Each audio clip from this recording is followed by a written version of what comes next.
All right, all right. Can you hear me? Can you hear me? Let's see. Oh, how do I sound? Okay. Yeah, got the usual echo. Hold on. Let me fix it. Oh, come on.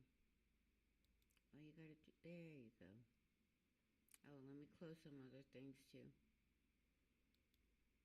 Sorry, Noah. I didn't know you were coming back. So I was by myself for a minute, and so I'm kind of gave up. Sorry.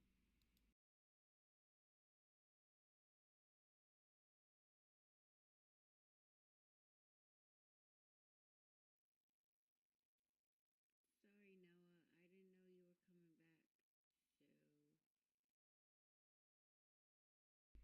So all right, let's see. Yeah, that's better. Try, I'm gonna do this one more time though.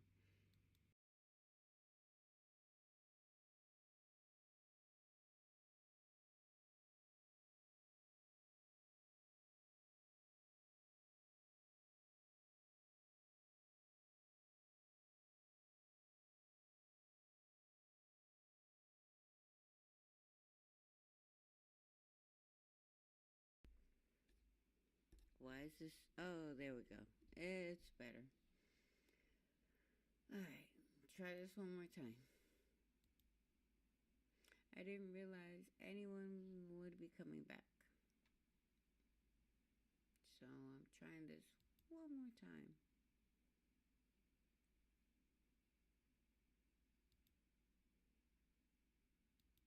See if anyone shows up. Oh, let me put my own like. Oh, what? I'm up to 225 subscribers. That's amazing to me. I've only been at this for like 3 months.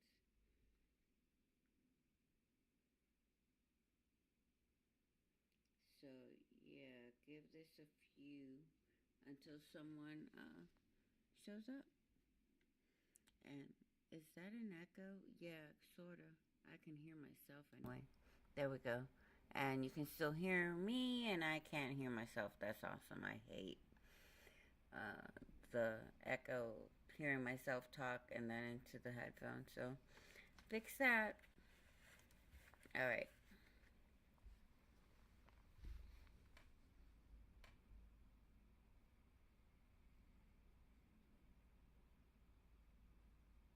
Alrighty. Oh, yay. Looks like someone may be back. Someone may be back. Sorry, I'm always like fussing with my hair. Oh, yay. 3 watching. Yay, yay. Oh, but according to my phone, there's only 2. But according to this, I have 2 more. Yeah, it says that there's 2 more than me because I'm one of the counts of the one that is on here. Okay, now that's caught up. So, yeah, I'm back. And yes, I know the last stream was only about 10 minutes, but no one was showing up. So, I didn't know what else to do. And yes, this is Imperfectly Elsie in effect in the house. And that's again. And this is my Help Me Get a Hooptie Fund live stream yet again. Excuse me, yes, sometimes I choke on my own saliva. I'm sorry. I'll try and mute that in the future. So, I guess I can just pull up some music while we wait for people to show up to the stream. I am a renegade and I've listened to most of his stuff. Um, this is a song that I did a reaction to that actually Ren has so graciously put on his page, and I'm number 38 on his Ren reactions list to this song down the road. Who wants to listen with me? Oh, start this again from the very beginning and take this off mute. All right, here we go. This song you're gonna see me probably do some crazy things with my face. I could tell you that much. I took my possession all that I own. Set out at nighttime down the road. And with God as my witness, there stood a man dressed in the shadows with blood on his face. There was something so familiar about him. A certain kind of aura pouring all around him. Looking fresh to death, his suit, it was astounding. Hey, anyone that's out there, if they'd like to ask me to react to anything on this live stream, please feel free to put it in the chat. I'm not opposed to doing that. I'm just looking for stuff to play that I haven't heard before so that I can do true reactions to things if someone else would like to see it from me. I caught his eye and then I felt like I was drowning. Standing at a crossroad and the dull glow of the lit bowl flickered silently, quietly tiptoed on the long road, and the man spoke to me quite excitedly. Hello, dear fellow. And he tipped his hat and he smiled invitingly. Who knows why you felt this, but I felt like someone lit a fire in me. I feel really bad that I actually did make mention about the incredible production that JP his role was in this particular song. It's the beat. I feel it in my heart every time. Someone turning, I turn and I try to find the word and concerned and the feeling disconcerting. It's strange, but I felt this weird. And of course, Ren on that guitar.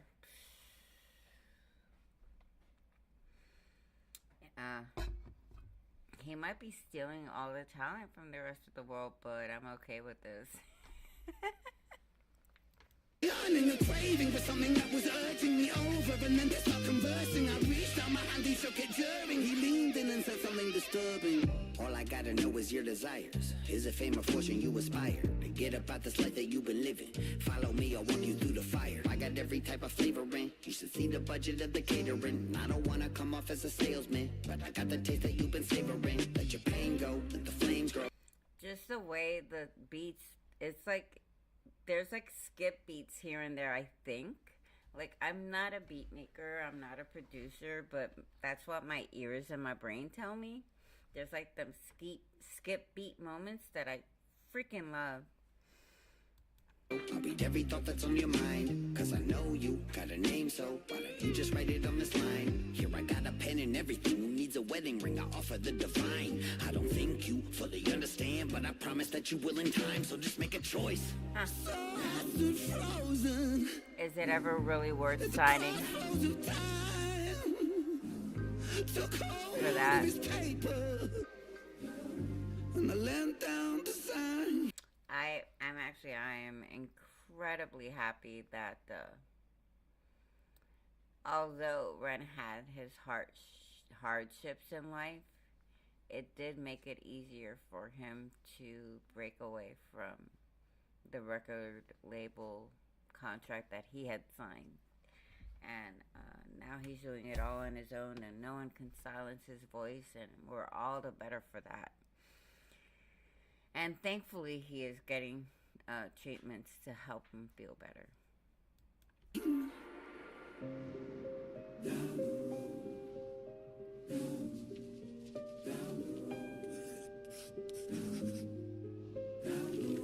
It tickles my ears when I hear the scribbling of his signature in that part of the song, too. This track.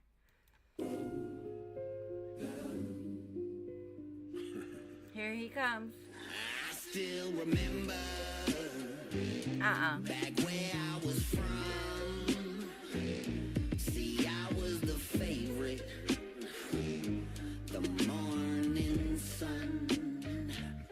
See, I had ideas, but they said they're too grand, so they casted me out without reason or doubt. Now there's blood on my hands.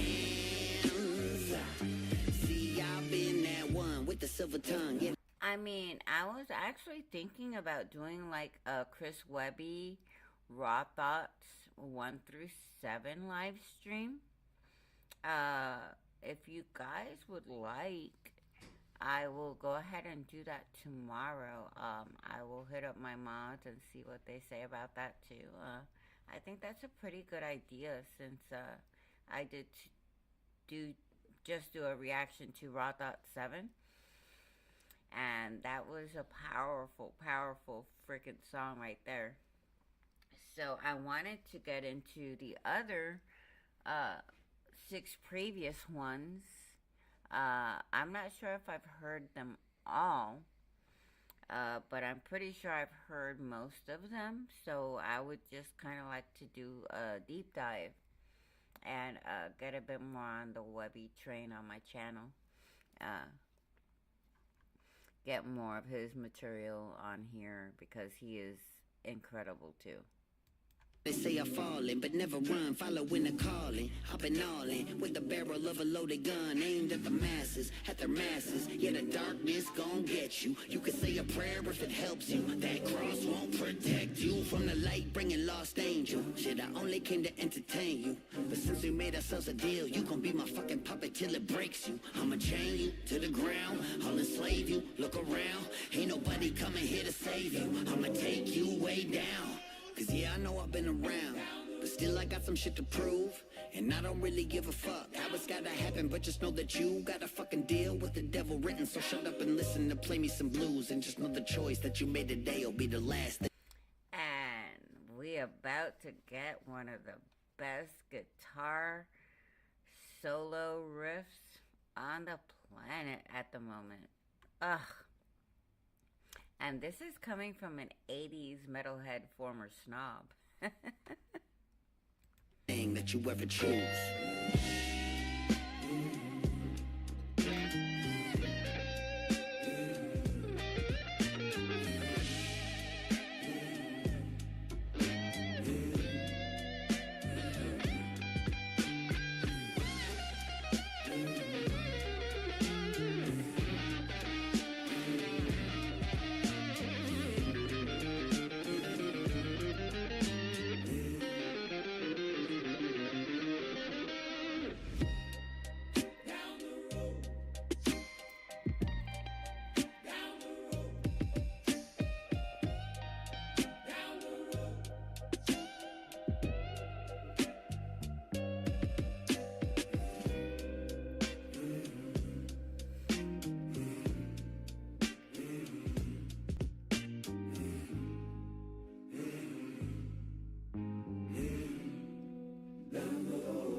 So amazing. Like, I have not gotten enough of this song yet. Maybe when the next one comes out, like, I don't know, every new song that Ren comes out with, be it a collab or anything else, and be it a Skinner Brothers song, be it a collab or anything else, the newest one is the one that does me in. But okay, it looks like I'm losing people again. Yeah. So, I don't know where to go from here. Try it again. I guess I will stick around for another 8 minutes or something. I don't know. Let's see how long I've been on. I've only been on for like 15 minutes this time. Alright, fine. I'll try and give it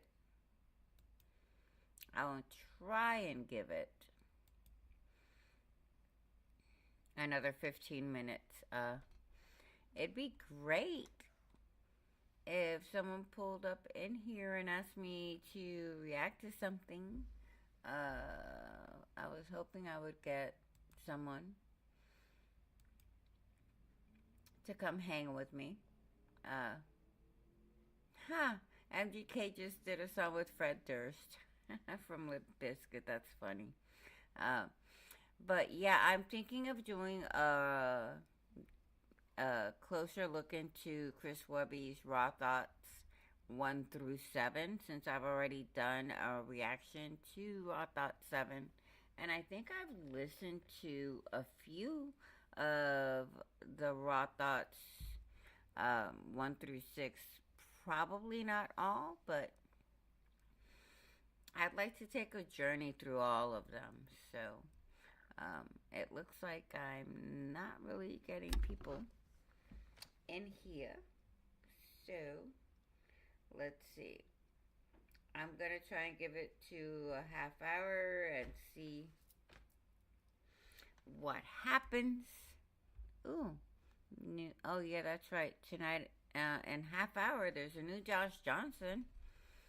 If anyone would like to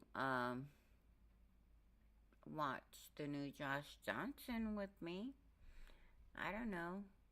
I'm just trying to get more watch hours and trying to get more subscribers.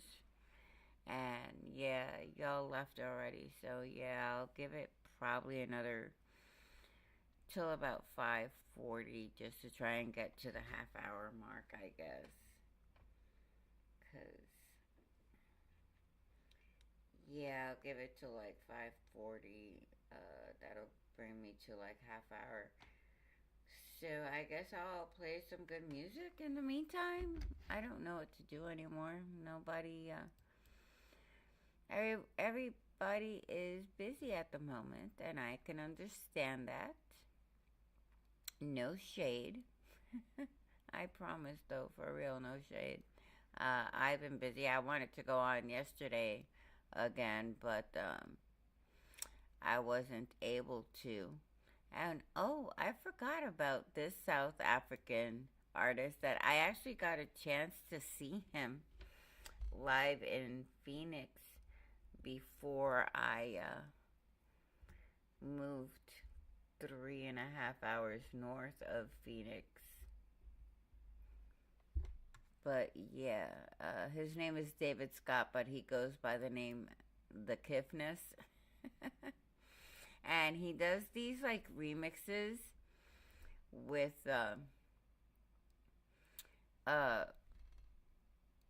everyday people singing, with dogs a lot, with cats instead of dogs.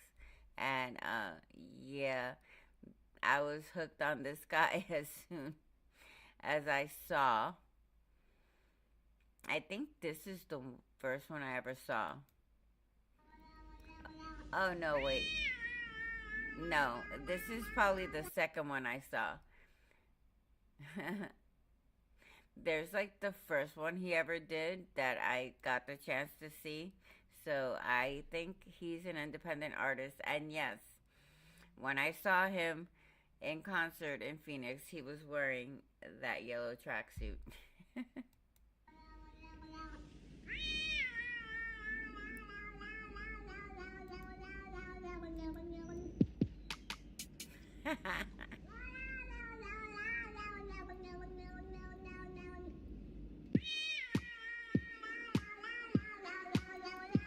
Hear me out. This is actually good.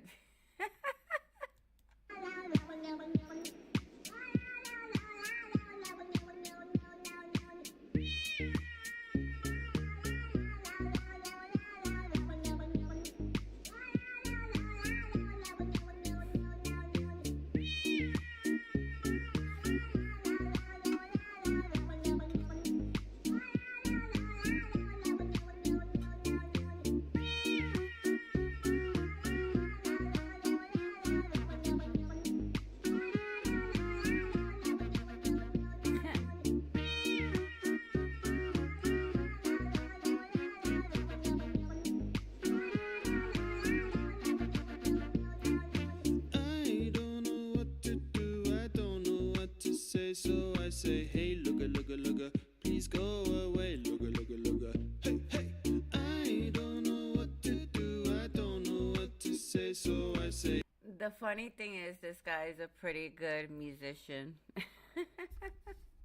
It makes me laugh at the same time. Kind of like what Brent sometimes does, but in a different way. And he's pretty talented, this guy, for real, though. And the remixes are dope for real. Hey, looka, looka, looka, please go away. Looka, looka, looka, hey, hey.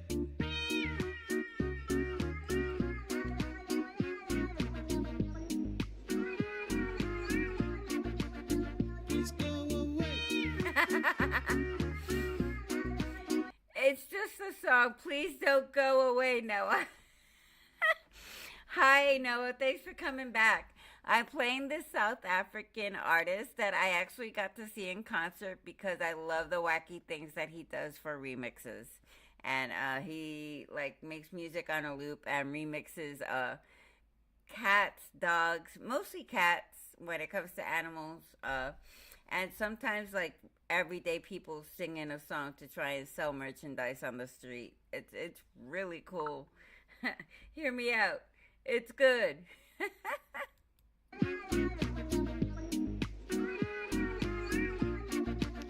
Please go away. So yeah, please don't go away. Please don't go away, Noah. um, I hope you don't mind. I want to play one more from this guy, or more appropriately said, from this cat. I really like this guy, like no kidding. I cannot find the first one I ever saw from him though. All right, let me find this one. Oh, this is a really cute one. Oh, no, no, no. Here's another funny one. Then we go to the cute one.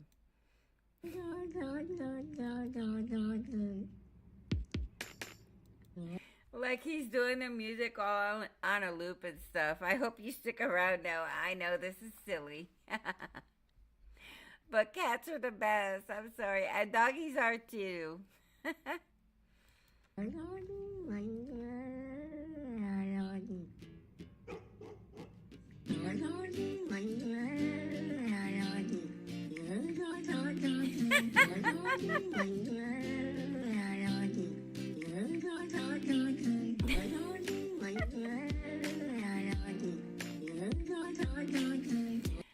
It dead ass sounds like this cat is singing that exactly.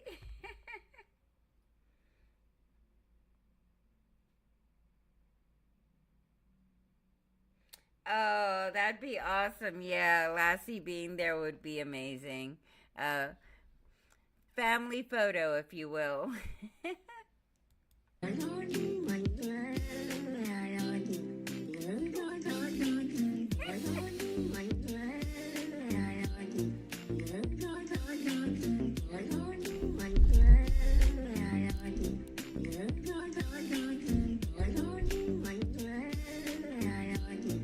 When the dogs are barking.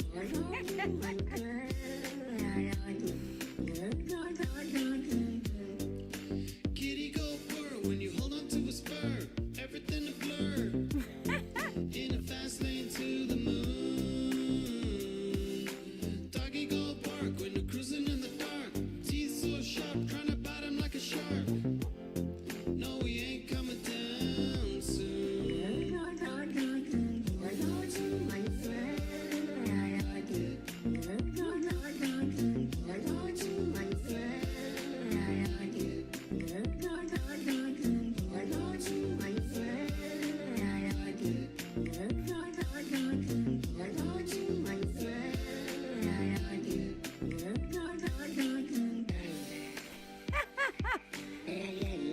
There's a doggy.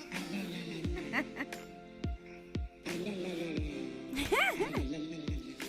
doggy don't like it when a cat like me is going through life successfully. So they make a big buck as I fly through the sky. Hold on to my fur, boy, don't you cry.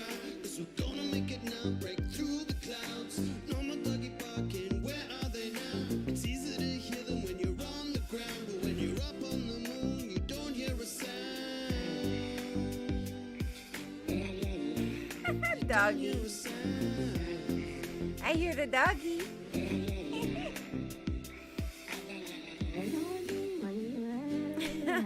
Kitty.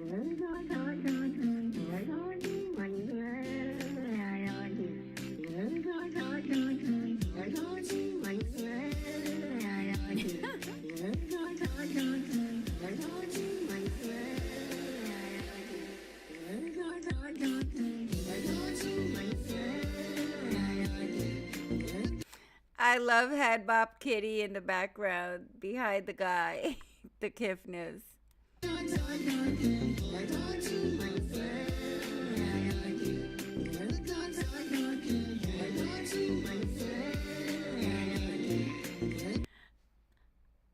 I think that cat is like could probably be Ren's spirit animal because of the head nod thing. uh,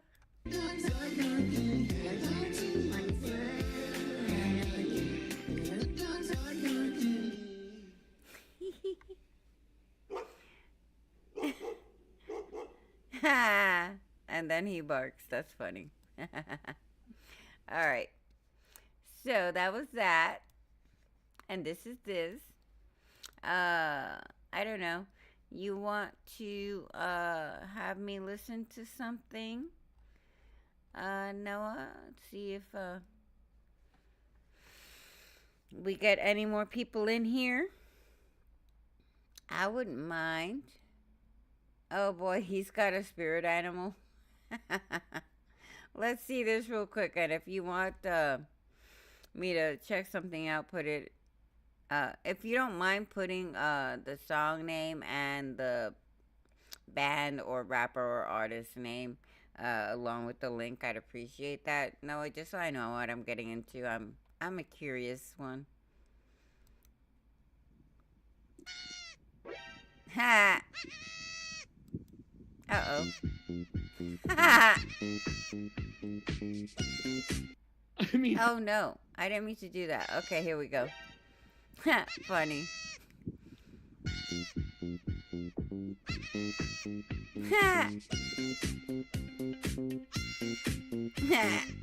You're my baby, baby goats.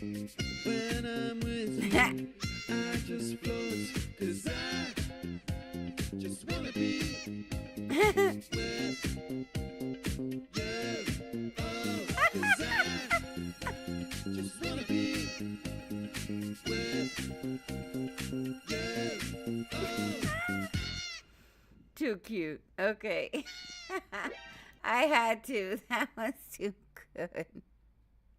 Oh, look, that is a perfect loaf. My cat likes to loaf, and sometimes he sploots. Well, is it still only just me in here again? Because if it is, then I might have to go. Just because I don't want to be here by myself. I hope y'all understand. Yeah, I'm the only participant. So, let us see. Yeah, I will keep it going just for one more song, I suppose. And, I will play the other song. Actually, no, I'm going to play a different song. Oh, yeah, that's right. He does the kitty cat thing, too. But, oh. Oh, this was funny, too.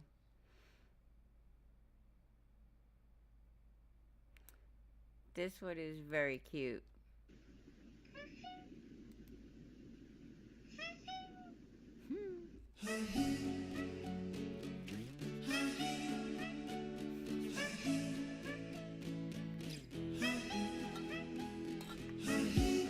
Thanks, Noah. Feel free to drop a link in the chat.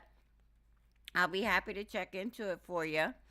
I hope you don't mind me playing one of my favorite South African artists that might make you know for sure now that I'm a bit weird.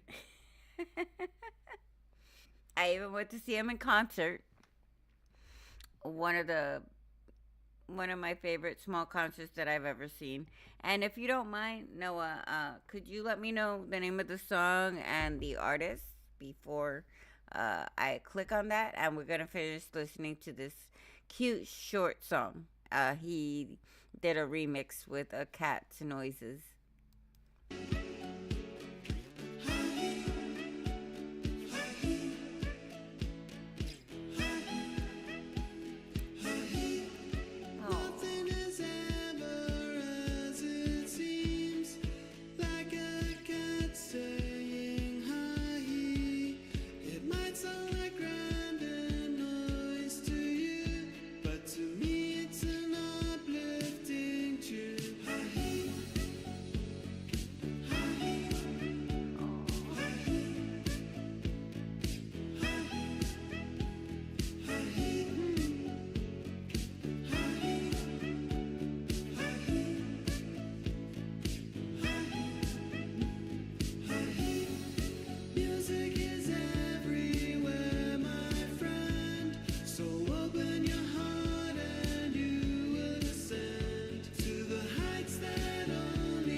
Noah, what do you think?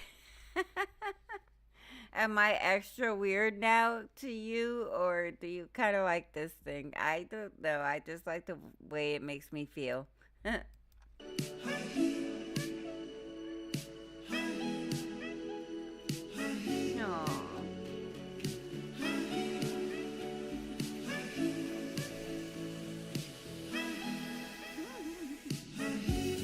Aw.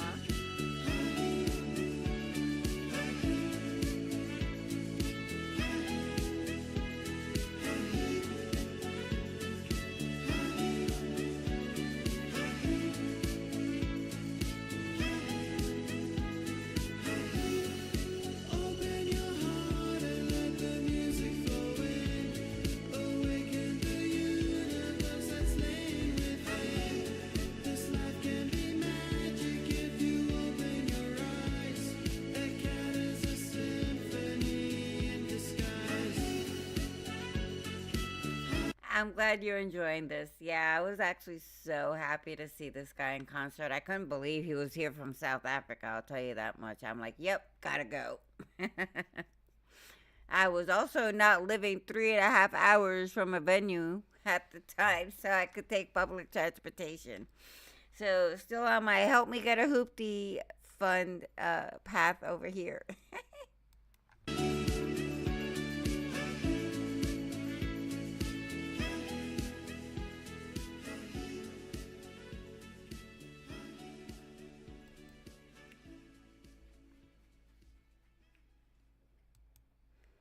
All right, let's see what this is.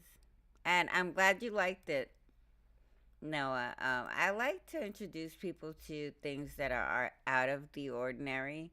Um, Even back in the day, I used to listen to a band by the name They Might Be Giants, and they even did the theme song for a sitcom back in the 2000s, I believe, called Malcolm in the Middle. They actually just brought that show back too.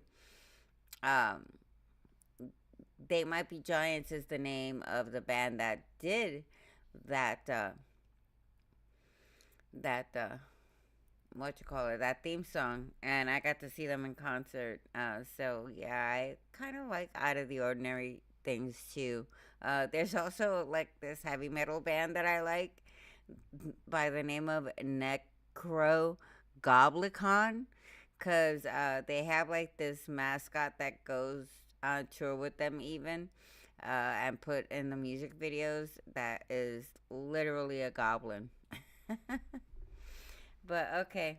Oh, I ain't even subscribed to Reach Records yet. Well, let me fix that, Noah, and I will put that on all because I would like to know what's going on when they put it out. And thank you, Noah. So this is 116, and the name of the song is Man Up Anthem. And of course, it's going to feature Lecrae because we've been on a Lecrae kick with Noah, one of my awesome moderators. And there's also KB, Triply, Tadashi, Derek Miner, Andy Mineo, and Sho Baraka. I only know Lecrae, possibly Derek Miner, and I just listened to Andy Mineo earlier today. Everyone else will be new to me. Thank you, Noah, and I appreciate you. And yeah, listening to all sorts of songs is kind of pretty cool. I love that. Uh, Expanding my brain in that way with all different kinds of genres. I don't like being pigeonholed into anything, you know what I mean? So let's get into Man Up Anthem.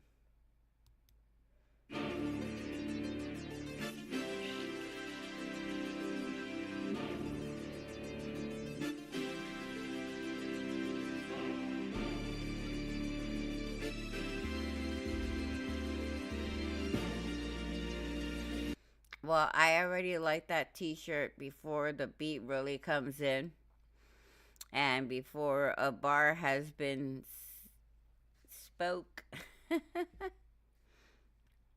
or spit. I like that. More humble rappers, please. Yes, please.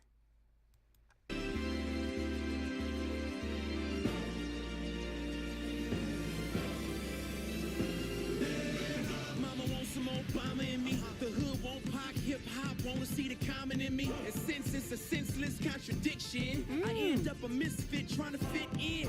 This ends when I stand up. Oh, you know what? I learned a long time ago being a misfit ain't a bad thing. Just saying. And see the hands of the standard. Holy is the Lamb. Now we holding you to man up. Cause we were made in this image. Start looking at what you came from. Right after Adam, every atom and non-atomies, atomic, adamant, after what added niggas and kids. The atom flipping here. What? Oh, I'm loving that. No, I gotta take that back, Noah. Okay, no. I need that all back. All the way back. Let's go to that entire atom part. What? Atom as in Adam and Eve, and atom as the molecule. Whoo! Heck yeah. Holy is the Lamb. Now we holding you to man up. Cause we were made in this image. Start looking at what you came from. Right after Adam, every atom and non-atomies, atomic, adamant, after what added niggas and kids. Let me take you back to the tree and Eve. Never read it, you see that Eve was the seed. But Adam is the one who let her in. No, instead of leading, no, we ain't leading, we. Basically little boys with muscles that I must tell. The femininity. No. We need a God, man, 100% masculinity. Nah, and then when they come in with the church bells there, nah, I love this. I love this. All right. I'm peeping that. Loving this, Noah, for real though. Basically little boys with muscles that I must tell. Yeah, right. Femininity. We need a remedy to God, man, 100% masculinity. We the last. Yeah, where the men at? Seems like they outlaws. None of them are on the scene. Seems like they died off. They extinct, but my dream is the rise of we chasing the prize of the king of the my boss. But we fell away, now we ungodly. We lose and we really got the blues like Navi. I wanna celebrate the dudes, this was savage. Fellas, let's elevate, we do with the live. They lie, old head said, boy, get your shine on. Ooh, I love the way that beat comes in like a march to arms kind of thing. When, you know, they're just spitting about, yeah, man up, people, man up. And it's not even only men. Women gotta woman up nowadays too, man. For real though. Let's go. But we fell away, now we ungodly. We lose and we really got the blues like Navi. I wanna celebrate the dudes, this was Oh, I love that avatar bar right there. I almost forgot to peep that last time. Blue like Navi. That's an avatar bar if I ever heard one. Heck yeah. Let's elevate, we do with the live. They lie, old head said, boy, get your shine on. And if a sucker try to block you, get your nine home. And what I heard you gotta do to be a man now. Stand up for yourself, so I took it in my hands now. And that's the problem, man, we busy trying to solve it. All the while we walking dead. And somebody bring the coffin. Boy, drop peach fuzz, now you think that you a man. Cause you feeling yourself, you need to man up. Yeah, there's many things. Oh, I love that peach fuzz. Yeah, you ain't a man yet, but it's time to man up though, for real. When you start getting that peach fuzz, for real. That's when it's time to start doing that maturity thing for real. Man is chasing after. They got some questions, we got some answers. Sex and models and tipping bottles back, a pile of excuses right next to your bottle caps. A Rolodex filled with names that you aim to please. Next to the stack of money, building up a heart of greed. Ice on his neck, giving jokers the cold shoulder. Ooh, I love what they did in the production with the voice right there, with the tweaking, you know, that little part of the voice, like putting that effect on there. Nah, I love that kind of stuff. All right, I brought it back. I need that again in my ear holes. Okay, 6'2" and Samoan. All right. Yeah, I thought he was kind of tall. I didn't know who it was, though. All right, let's go. Up a hard degree. Ice on his neck, giving jokers the cold shoulder. You drunk off pride, plus you loving the hangover. You got a whole lot of stuff that won't amount to gain. Life will never make sense because you never made sure. We got it twisted, sick like a fever. Little man live, stack dough, keep on. Man up, get up out of that treehouse, leave them cookies alone. It's time to eat meat now. Trying to show you a new way to live now. No charge, you call it a freestyle. Without Christ, a normal man is. You're born a man's body like Tom Hanks in bed. Oh. Yeah. Being a man got nothing to do with age. You could be a boy till the day you lay in your grave. None of us behave like the image of who we're made. Cause we fall in the way, it's better known as the prey. Running from responsibility, really we crave. The easy way out of places that call us to pull our weight. Men ain't born through everyday decisions are made. Responding to the call God's giving up from the game. Yeah.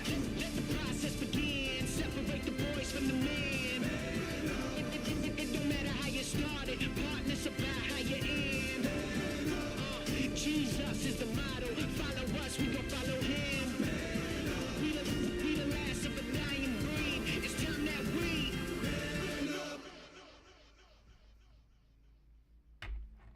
Alright, let me take that back.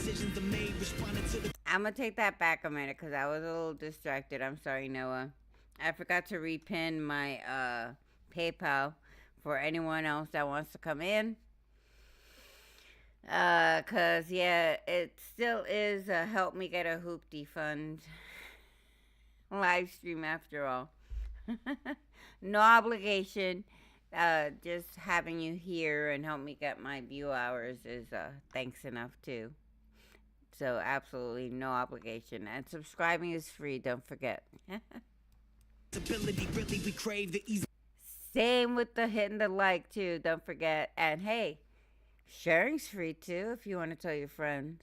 Way out of places that call us to pull our weight. Men ain't born through everyday decisions are made. Responding to the call God's giving up from the game. Yeah. Let the process begin. Separate the boys from the men. Yep. It don't matter how you started. Partners about how you end. Jesus is the motto. Follow us, we gon' follow him. We the last of a dying breed. It's time that we. No, I love that. No, that's amazing. Thank you for that, Noah.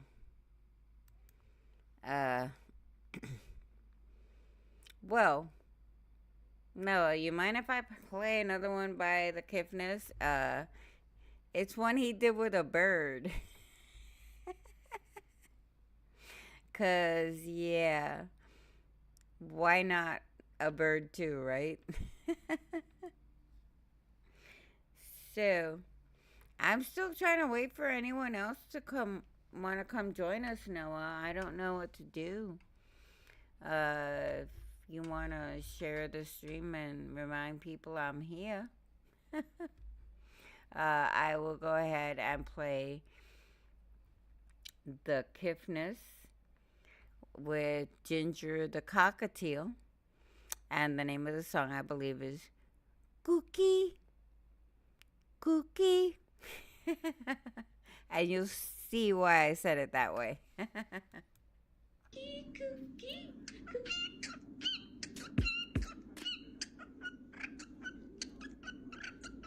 Cookie, cookie.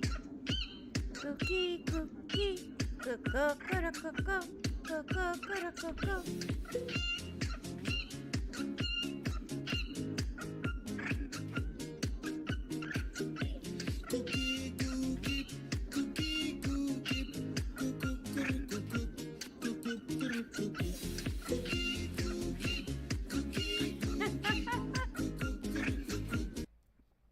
I'm wondering if he's ADHD like me because he's doing the T-Rex arms to the beat. And yes, you've seen this tracksuit before, and yes, he wore it at the concert that I saw him in when he was touring in the U.S., and I saw him in Phoenix, Arizona.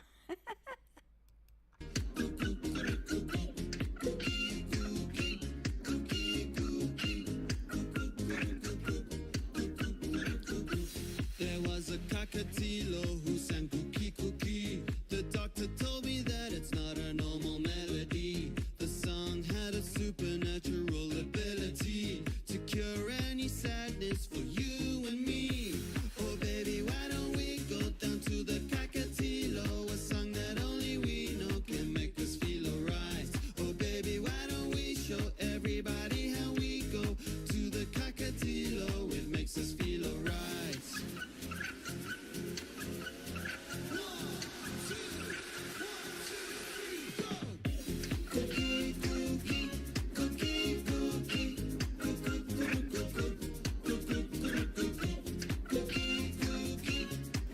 Oh no, the bird's doing the redhead too.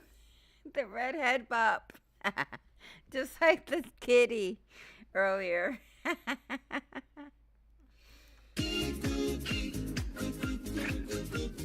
And now so am I.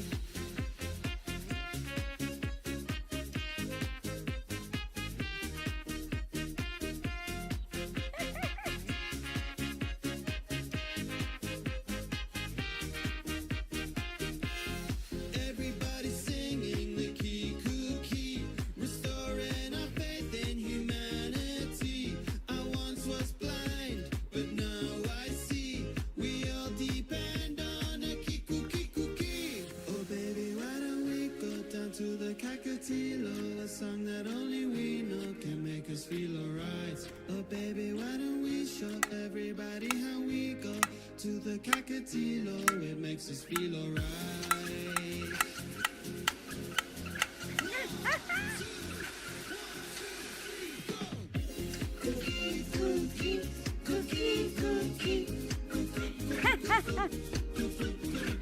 Thankfully, he's an independent artist, like we like over here in YouTube land. Because I've been playing it way too long otherwise. I would have been taken down by now with anything else that was not as friendly as this. Oh, after this, actually, Noah, there's a premiere for that Josh Johnson comedian coming out at 6 p.m. my time. And right now I'm going by like West Coast time because Arizona doesn't do the time change thing. So sometimes we're Mountain Time, sometimes we're Pacific. Right now I'm in Pacific. So 6 p.m. Pacific. So I'm guessing Chicago will probably be Central Time. So like 8 p.m. it would be for you. So after this, maybe I hop on there and see what we see. Because I guess it's just you and me on the live stream at the moment. So we'll see what happens after this finishes.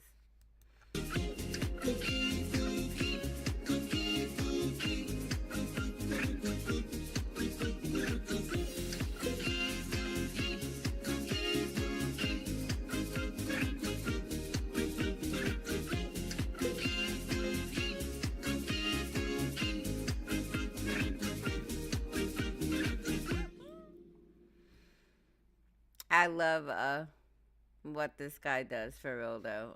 And he is starting to share revenue with whoever he does remixing with. And oh geez, Tom McDonald came out with something new and he's got a new channel? Or he renamed his channel.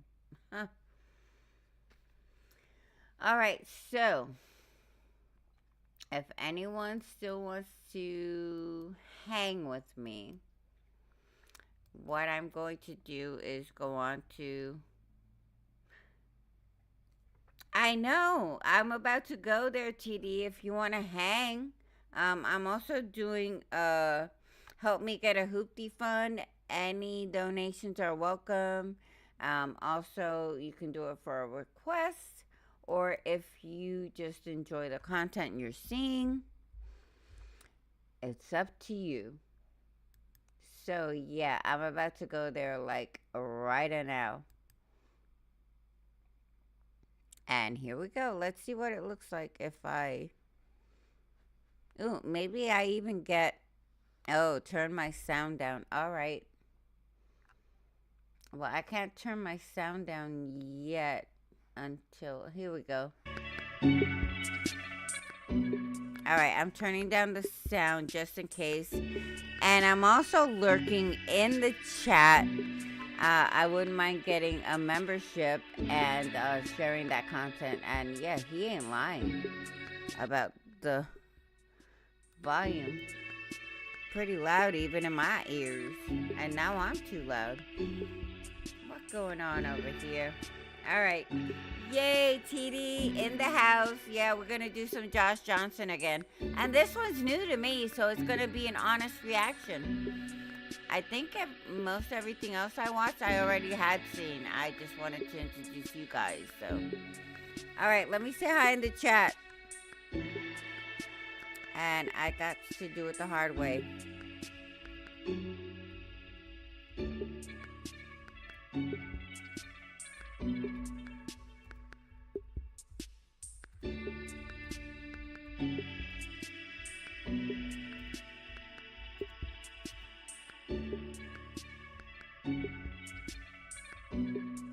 Alright, I told him I'm about to react to this live on my channel.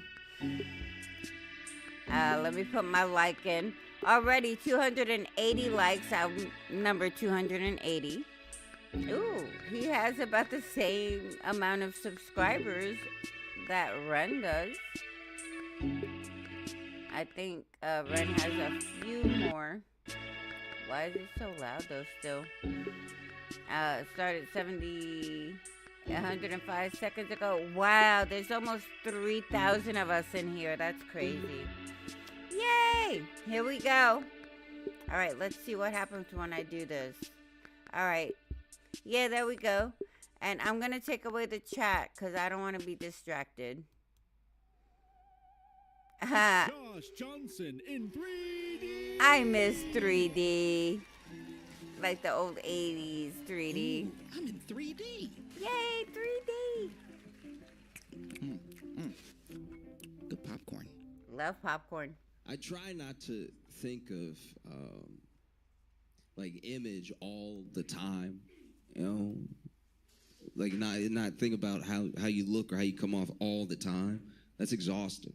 Right. And there's more to you than that as a person. There's more than just like what people see when they see you. And so I admit though that I've struggled with it. Like it's one of the reasons I'm not wearing glasses. I don't have to see everything. Yeah, so do I. Oh, I need glasses. I need glasses bad. Y'all lucky I don't drive. I need can glasses. drive. I have walked up to animals. Still need glasses. Oh my goodness.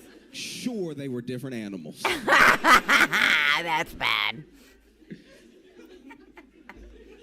No, I need glasses bad. But it's just, here's the thing. That's funny because I need glasses. And I kind of look like the cute librarian in glasses, but I lost mine a couple years ago. And now I'm just using reading glasses, but I can't see nothing far away. Troy wears contact lenses because not only is he very blurry-eyed, he has astigmatism. I don't know how I find all the astigmatism ones, but yeah. He's got it too. If I wear glasses, I run the risk. There's now, your chances go up by 100% if you wear glasses of getting your glasses knocked off.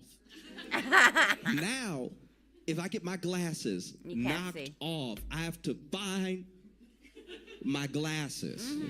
I lost mine. If I ever get my glasses knocked off and have to hit the deck to find my glasses, pack me up right there. Right. If my glasses get knocked off and now I can't see at all and I gotta get on the ground and hit the full Velma. And I'm over here patting for my glasses.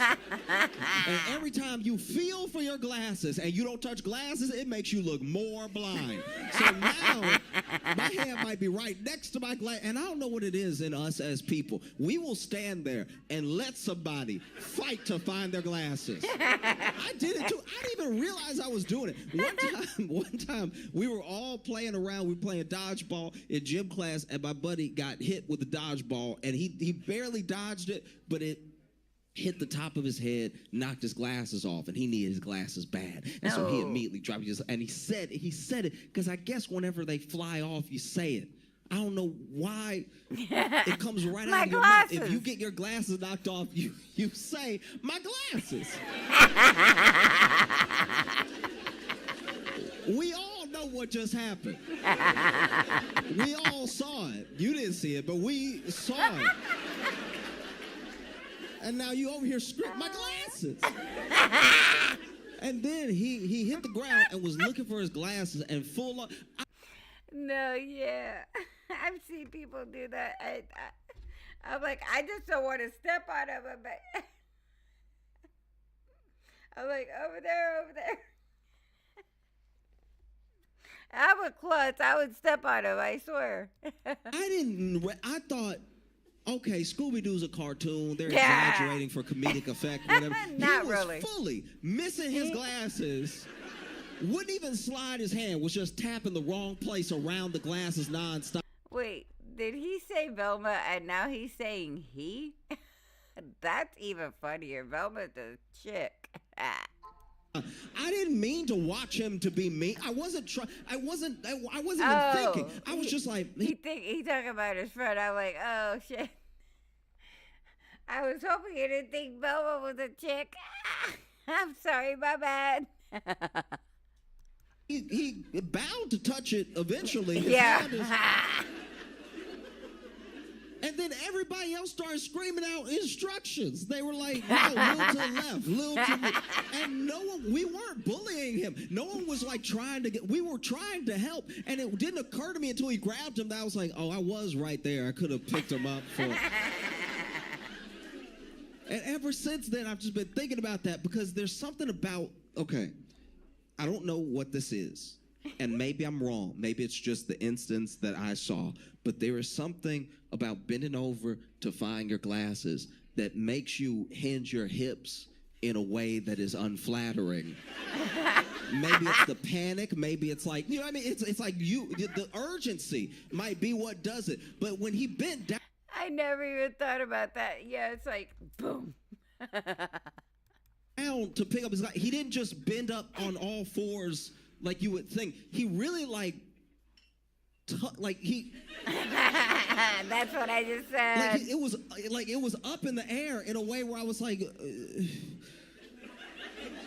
is that part of it? I'm glad we could watch the premiere together, TD. Thanks for being here. And yeah, I agree with you. It's always fun to watch things with friends. Boom. From that day to present, I remember being in the eye doctor's office. And they had the test for me, and it was all the letters. And I knew I needed glasses as soon as, okay. They have a lot of layers to it, a lot of levels, right? Facts. First one, that E. No problem. Easy. Yeah, E for easy. Must be why it's an E. Right. Next two down, to like F, L, Q, whatever. I was like, all right, fine. Third layer down, I was like, okay, all right. Trying to get tricky. The layer right under that, I was like,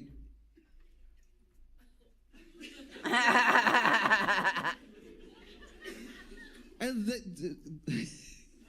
they were standing right next to me. Don't strain eyes. I was like, I'm not straining. I'm just looking.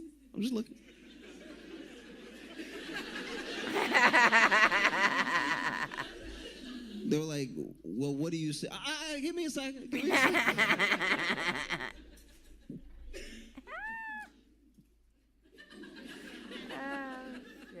Okay. B, P. that's a car. That looked like a car. Are you sure these are all car. letters? Because that looked exactly like a Nissan. Okay. What letter is that? Car. 2. Numbers. E. A. 12. And then they were like, what about the layer underneath? And I was like, you don't seriously think if they're starting to look like vehicles, I think we've got our answer. Yeah, we're done now. And then they were like, ooh, you need glasses. And I was like, there's no like exercises I can do. There's no like sit-ups for my eyes or something that I can. And they were like, no, you need glasses. And I was like, okay, all right, fair enough. And then they gave me what should be my prescription because they did the better, worse thing. I that hate shouldn't those. be up to you.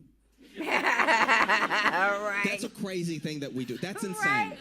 Is That's this one better insane. or that one? Imagine if the surgeon was like, do you think I should poke here first? I'm like, I told you the general area that it hurt. I have no idea. I don't know surgery. And even though these are my eyes, I don't know.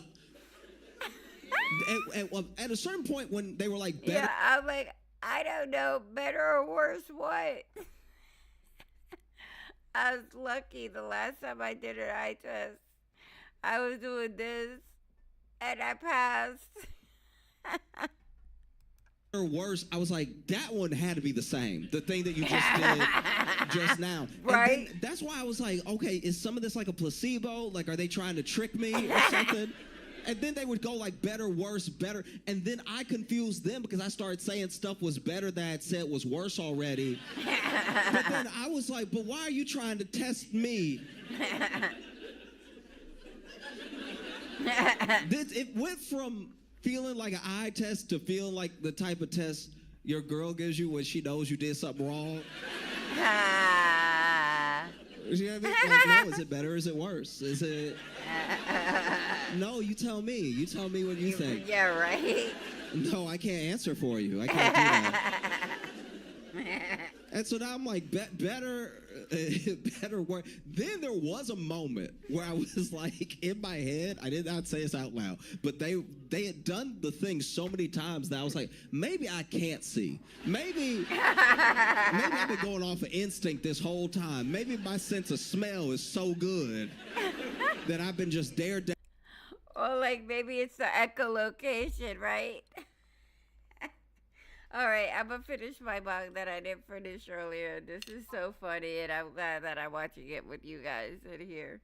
And I hope more people come just so we can have even more fun after this. Traveling it without the martial arts. And so then finally, they're like, okay, we think we've got it. And I was like, all right, never tell me that. Yeah, You're a professional, and I don't know anything. You don't have to tell me you think. I'll take what you say as, the truth. And then they ordered my glasses. Glasses came in, and it was almost too much seeing. Like right? Like, yeah, I don't need to see that much. It would be like, okay, so I'm a good okay. example is like, I've had friends whose grandparents got hearing aids for the first time, and they went from like such a low grade of hearing to like a hyper awareness of everything, which was really just getting them back to baseline. But they had their senses dulled for so long that it was almost too much. It was like a flood at one time. And when I tell you, putting on those glasses would have been like if I needed a hearing aid and I got a hearing aid and then I couldn't just hear, I could hear thoughts. Like that, like, the way. Yeah, I'm like, I don't need to see the wrinkles on my face. And thankfully, you guys can't either. I was seeing the veins and leaves. I was Veins and looking leaves. at leaves like, I didn't know you had blood.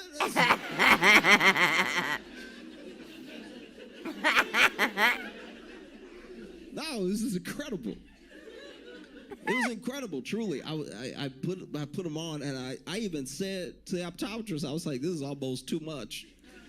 Are you sure this prescription isn't too hard? Like, should have said strong, but I didn't know the term.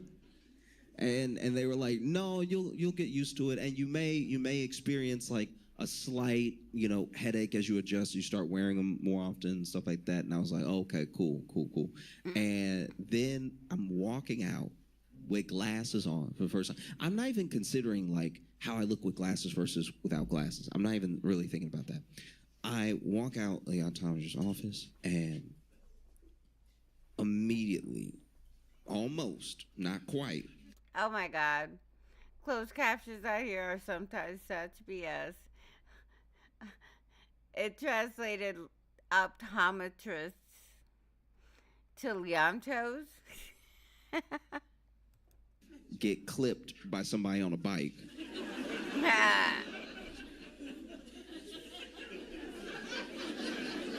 All right, I gotta take that back. Versus without glasses. I'm not even really thinking about that. I walk out the optometrist's office, and immediately, almost, not quite, get clipped by somebody on a bike. Oh, that's crazy work.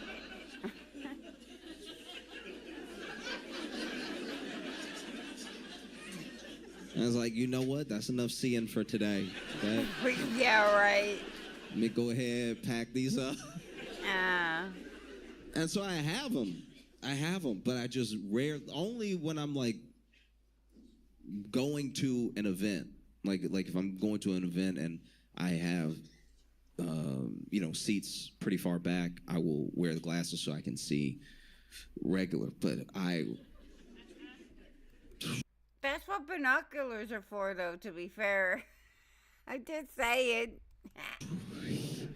It's a lot of seeing. Right. There's a certain truth that comes with seeing. Yeah. That you were able to ignore for a long time. You know what I mean? For instance, I wore my glasses in my home, right?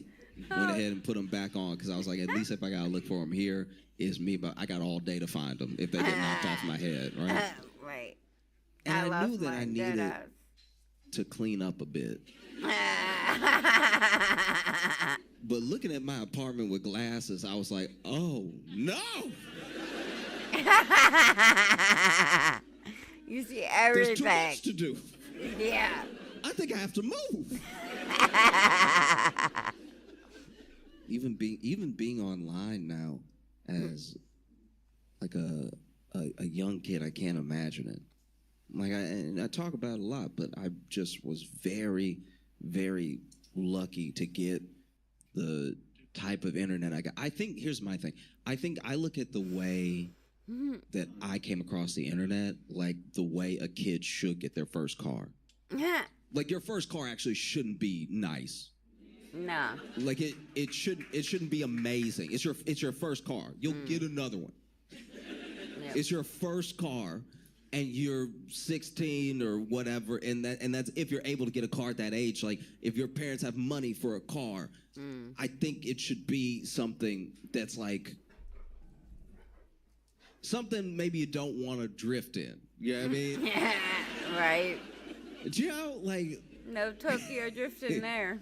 My buddy, when he was 16, his parents got him a car, but they were nervous because he was a good person, but he was a wild kid, and so they were scared to get him like a Mustang or just anything that had like real juice to it, So they got him a minivan. That's hilarious. And at first he was all upset. He was like, come on. You're supposed to drive. I mean, at least there are wheels, and you didn't have anything before, just saying.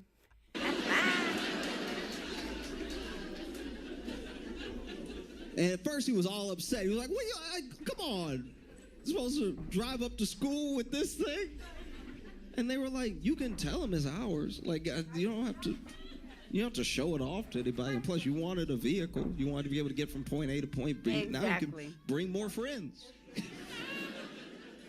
Right? I think that's a good idea because just knowing him. I mean, yeah, now someone's the designated driver and then party bus. Get going, Blue. And my cat is trying to bully a dog that's 10 times his size again, so that's always fun. But yeah, like, yeah, the kid should have thought, oh yeah, party bus. And I don't know. I think that's a good idea because just knowing him, I think if you had got him a Mustang, he wouldn't be alive right now. You know what I mean? Like Probably not. he would have accidentally driven into something, you know, Yeah. just speeding or whatever. And that's how I look at the internet a little bit, where it's like I got a very beat up version of the internet that was just starting out, like it was young. All right, I'm sorry. I'm gonna have to mute for a second. I have the dog and the cat both being jerks at the moment, so I have to go separate them. They're not listening to my roommate because they're my pets, so I have to go handle business. Taking care of business. I'm gonna mute. Sorry. BRB.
So I'm back.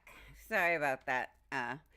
It was time to put away both pets because they don't know how to behave around each other yet. Because one is a puppy dog and the other one is a grouchy 3-year-old cat that already acts like an old man. So here we go.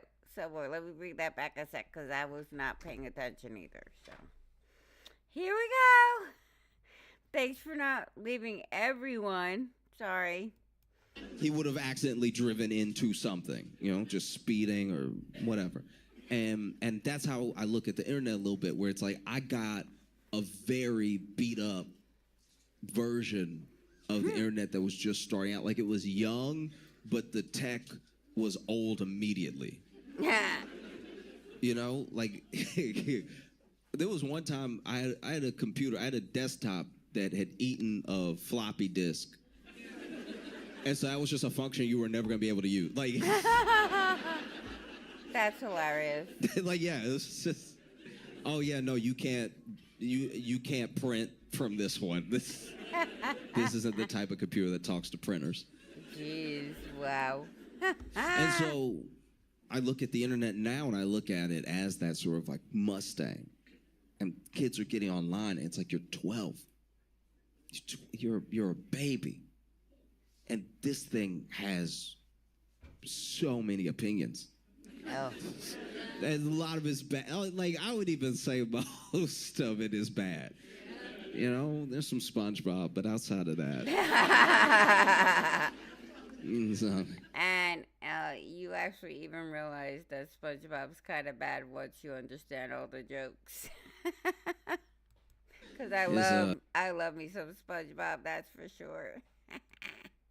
A lot of it's bad. Like, I would even say most of it is bad. You know, there's some SpongeBob, but outside of that. SpongeBob. So, it's not great out there. You know, and there's so many different things that are trying to tell, especially like young boys with being a man. It's like, I remember when I was a kid, I thought you wouldn't be a man until this thing and this thing. And there's so many like rites of passage things that some of them are just with the people that you grow up around. But then other things are like almost universal. Like for instance, this is just a thing. I don't expect anyone else to know or believe this thing. This is just a thing when I was growing up. This is just me, okay? This is not for anybody else. We all live different lives. This is just me. I was told that you weren't a man yet until you catch your first fish, right? Because it has a lot of like life lessons in it. You have to learn some patience. You have to like be present in what you're doing. It's a bit of a battle to get the thing. It's not just gonna come to you. Even if you wait all day, you might not catch anything. It's just like a lot of good lessons in fishing. And so then I went fishing, right? I was fishing, and I was like, okay, this is it. I'm gonna become a man because Yeah. I'm become a man because I'm fishing, and this is what men do. They kill. They kill to provide for the people that they love, and that's what I would do with this fish. I would catch this fish, and then it'd be something for my family to eat. I'd be able to actually bring my mom something she could eat. My mom always feeds me. I'm like 12, 13. Oh, kind of like a cat bringing you a bird. Just kidding, though. At least you can eat the fish that he brings. Just kidding. The time I'm like, my mom always feeds me. I could actually have something to like have. I mean, she would still need to cook it. I would need her. I would need her to. If it was gonna be good, like I could cook it, but it would just be hot. It wouldn't be. It wouldn't be cooked. It'd be hot fish. It'd probably still have the scales on it, and it'd probably still have everything. Like I hadn't even thought about cutting it open. Oh yeah, the guts and everything. No. That's funny. Could cook it, but it would just be hot. It wouldn't be. It wouldn't be cooked. It'd be hot fish. It probably still have the scales on it, and it probably still have everything. Like I hadn't even thought about cutting it open or doing any of the stuff. You're cutting it and stuff. I also didn't know at the time that you had to do anything. Whenever I ordered fish, I thought they had caught the fish and got it real hot and then chopped it up and then sent it to you. Oh boy. I would have passed out had I known. Anyway, I was there to fish, to be a man, right? I'm going to become a man. I'm going to fish. And they had the hook. And I was like, Oh, Jesus, stingray. That's hilarious, CD. okay, so far, so good. I've seen this in cartoons. You go ahead, put that hook on the line and everything, cast that out. And they were like, well, you need some bait. I was like, what? And they were like, you need some bait. And I was like, oh, okay. So what do we do? And the person who was teaching me to fish already had the bait. They had a worm, right? And they pulled the worm out, and I was like,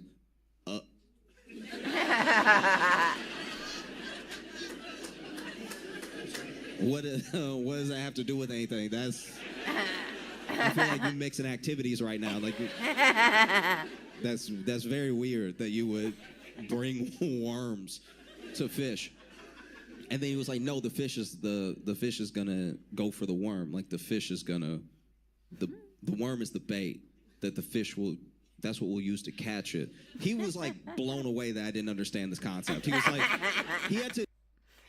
I remember back when I was in from 19 to like 21, my ex-husband, at the time, he would actually go digging for night crawlers out in, wherever we were living in Florida at the time. I'm in Arizona now, by the way, so yeah. But now I'm living by a lake, so there is a bit more fishing. I just haven't had to do it yet. But yeah, when they would do all of that stuff, I would be sitting in the car when they were digging for nightcrawler worms at night. And when they were out in the daytime fishing, I was laid out in my bathing suit, sun tanning, and reading a book because I was not interested in any of that. He had to describe it so many times he started saying it wrong. He was like, yeah, because the worm wants fish. The fish will want the hook if the worm has it. And so then this dude is trying to explain to me, and I was like, I don't know I know it's insane, but when you're young, you don't always assume you don't know. You just take logic as it stands in your mind. And so when he was like, we're going to put the worm on the hook so that when we throw it out, the fish will, I was like, I don't think that's going to work. I'm just, look, no, this is my opinion. I don't think this is going to work. That's funny. Him telling, as a young man, a younger man, because he's still a young man to me, telling an experienced fisherman, it's not gonna work. Work because the worm, where'd you get the worm from? And he was like, oh, I got it from my property. Like I dug up some earthworms and everything. I was like, oh, okay. So not the water, like not the. No, I'm just saying, like the fish will probably see the worm and be like, you drowning, dog? We have never met before. I don't think the fish is gonna be like, ooh, delicious. I've been waiting my entire life. No, I think the fish is gonna be like, what is it? Ugh. Like I think if anything, the fish is gonna think what I think, which is why is this here? And as any good mentor does, he was incredibly patient. He was like, look, just trust me. It's gonna work. This is how you do it. And I was like, okay, all right, I've never been fishing. You fish. Let's do it your way. And so he put the fish on his hook, and I did not have the stomach for that. I even as he was doing it, I was like, oh. Oh, he just said he put the fish on the hook. I think he meant the worm. It kind of seemed like you hurting them. Oh, absolutely. But they can't feel anything, apparently. So what happens with once we catch the fish? Like, does he go back in your little box? Not even a little. No, it's not how this works at all. I was like, oh, okay. Oh, this is a sadder activity than I thought it would be. And then it was time to put my fish on the hook. And I was like, worm. All right, okay. That's funny. Oh, yeah, the worm. He caught himself. And I grabbed the worm, and I was like, the whole time I was like, ew, ew, ew, ew, ew, ew, ew, ew, ew, right? ew, ew, ew, ew, ew, ew, ew, oh, ew. Right. And then he, taught me how to cast it. Went to cast it.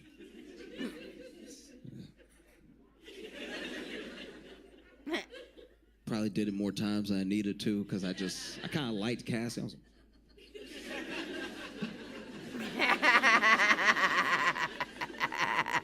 his face.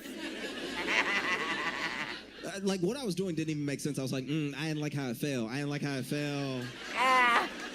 It didn't fall right, so let me go ahead and.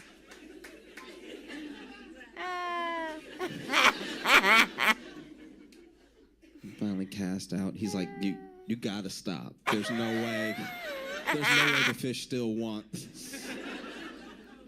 That's hilarious. He probably would be better at fly fishing, and it's less gross than worm fishing. You're scaring him, and I was like, okay, all right. So, what do we do now? We cast out and everything. He's like, well, we wait. Yep. This requires patience. I was like, oh, okay.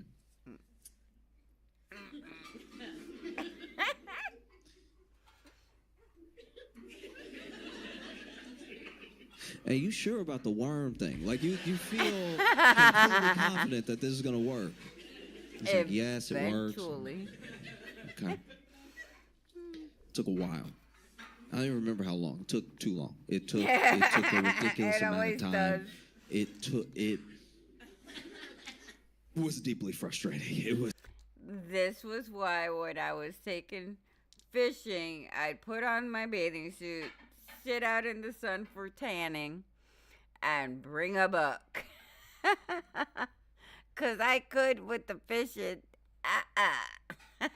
Too boring. And then finally, I felt some movement. The line. And he's like, grab it. Grabbed it. And he was like, reel it in. I was like, oh.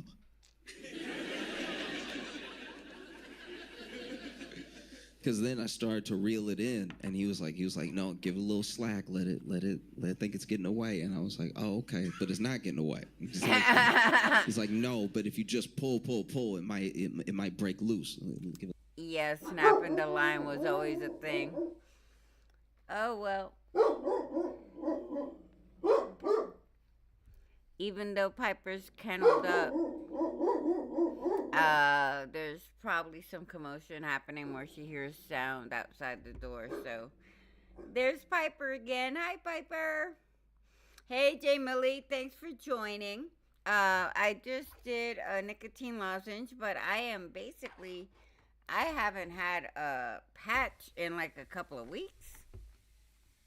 Just trying to have some fun and see what we can do tonight with the live streaming, especially since Uncle Ray ain't around this week. So I'm going to try and fill in for the time that he's gone. I'm trying my best. And I also have started to do a Help Me Get a Hooptie fund for every live stream that I do through my PayPal link. It is pinned on the bottom. If you're feeling the vibes, anything helps. And even if you want to do a request or something, $5-10, anything is welcome.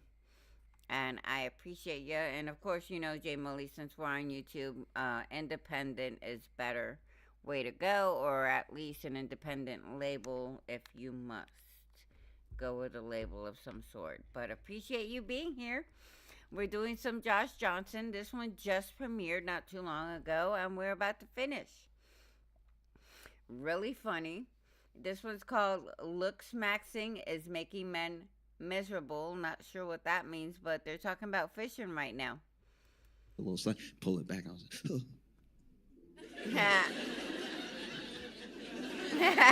the faces. And then I'm so close, and you can tell he wants to come grab it with me and help me, but he's like letting me do it myself. And so he was like, lean back, and I was like, I am. And finally I pull it out of the water, and it's big, and it's not big in the way that people lie about. It's like too big for me at 13. Oh. You know what I mean? So I don't because I was smaller then, I actually have no idea how big this fish was. Like, in my mind, he was half my body, but I'm sure it was like what you could order at a Long John Silver. Like, I'm positive. But I pull the fish out, and the fish is fighting, which I had not prepared for. I was positive that when you fished, and maybe it's just because I had watched movies and, you see people put stuff in the cooler and then head home. I thought when you caught a fish, after you caught it, once you pulled it out of the water, it was like, you right. Nah, I'ma chill. I don't even know what to do up here. I'm gonna stop. That did not happen at all. This fish was still fighting hard. Now that it was reeled in, I didn't know what to do. Seriously, it's that survival instinct. Everything that has life, that can fight back, will fight back. And so it's embarrassing, but I pulled it in, and it's wiggling. It's wiggling so hard in front of me. They always do. I just started screaming. I was not prepared for how alive this thing would still be. And so it is wiggling all around. But now the fishing pole is almost like, you remember when you would play like tetherball when you were in middle school? It's like the thing is just flying around me as I scream, because I'm like,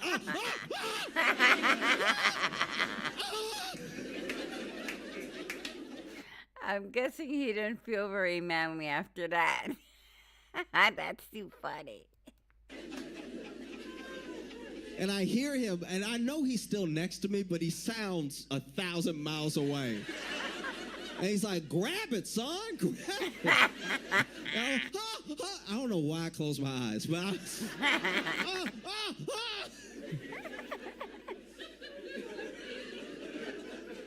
And finally, I grab it, and it fully wiggles out of my hand, right? And so then, I don't know if I does did at first. I grabbed it again, and it just felt so uncomfortable that it was still wiggling so hard that I threw the fish and the fishing rod. Oh, no. So it wasn't a catch and release. It was just a release. He didn't unhook the poor fish. Oh, my goodness. Now, I did throw it on land. Oh. I don't want you to think I just threw it back in.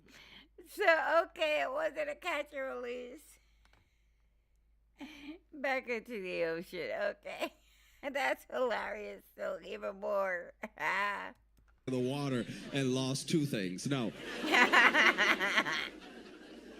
I did throw it on the ground far away from me just so I had time to gather myself. And I still saw this fish like bouncing off it's like full of life. And he's like, you have to grab it, you know. This is part of fishing. And I was like, no one talked about this part of fishing at all. They said it was peaceful. And I didn't know how. It's peaceful till you catch the fish. Like, I didn't know how to stop a fish that was, you know, still so active. Yeah, still so alive. And so he kept telling me to grab it, but I was like, I've grabbed it. That doesn't deter it at all. It still very much wants to keep moving, and I don't know what to do. And so okay. I run up, and he's like, grab it. And in my head, I'm like, oh, okay, this is what he wanted me to do. He wanted me to grab it. He was going to take the hook out. He was going to put it in the cooler, right? And it would just be ready to take home.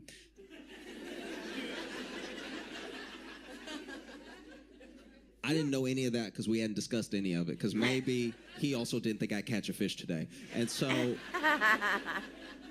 in my mind, I'm on my own. I know I have a mentor there. I know I have somebody who fishes, who knows what they're doing, that I don't even believe for some reason. But I just ran up, and I don't even know where it came from, but I ran up, I grabbed it, and I punched the fish as hard as I could.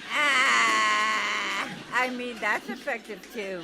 Because I thought I needed to knock it out. Like, I mean, to be serious, can confirm my ex-brother-in-law, he caught a shark on the shores of Florida, and a smaller one, not a full-grown. One that was still big enough for us to legally catch, but not big enough to do any harm. And he really just knocked it out before they put it in the cooler. Because it's flopping and everything, and I've grabbed it already. I've grabbed it several times. But grab it, said stop it. So I run up, I grab the fish. And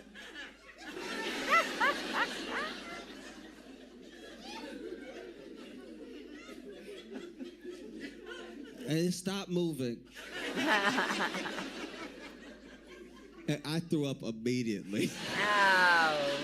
Oh, yeah. I threw up, and I was sitting there. And I was like, I've killed him. I mean, yeah, that's the goal if you're not doing catch and release. But at least I was a man, you know? Like,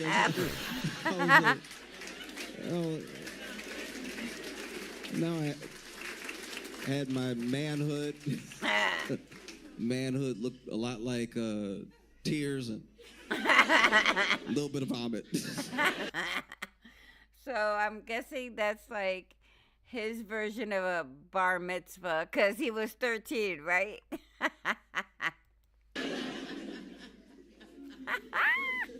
Oh. No.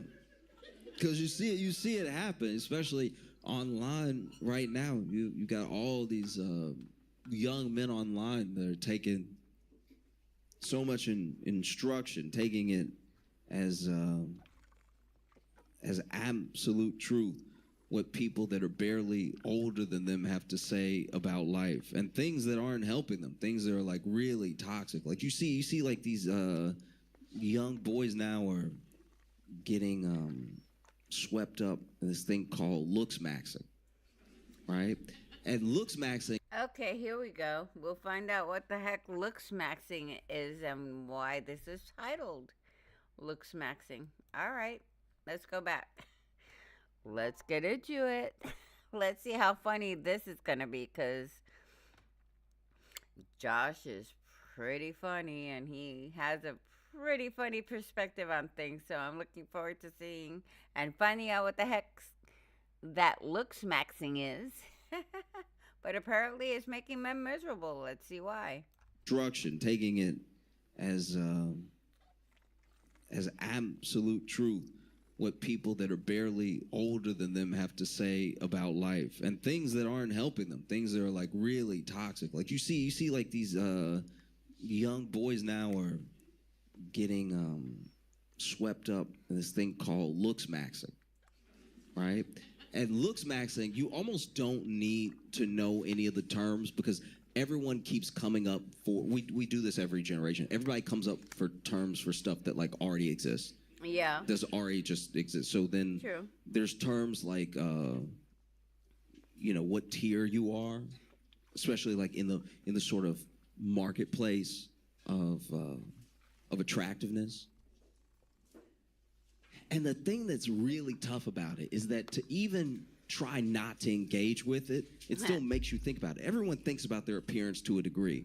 And then you see some of the people who are known in this world, and they're authorities to these young boys, because just like any manosphere type, they seem to have everything that the young boys want, and they're telling them how to get it, And so sometimes you can't even get through to a person. It's not until I became a little bit more understanding of myself and I got a little bit older that I realized how frustrating it is to like have somebody right next to you that you want to get an idea across to, but they're willing to listen to someone that they're never going to meet online, versus you, who's right in front of them, who's giving them good advice, And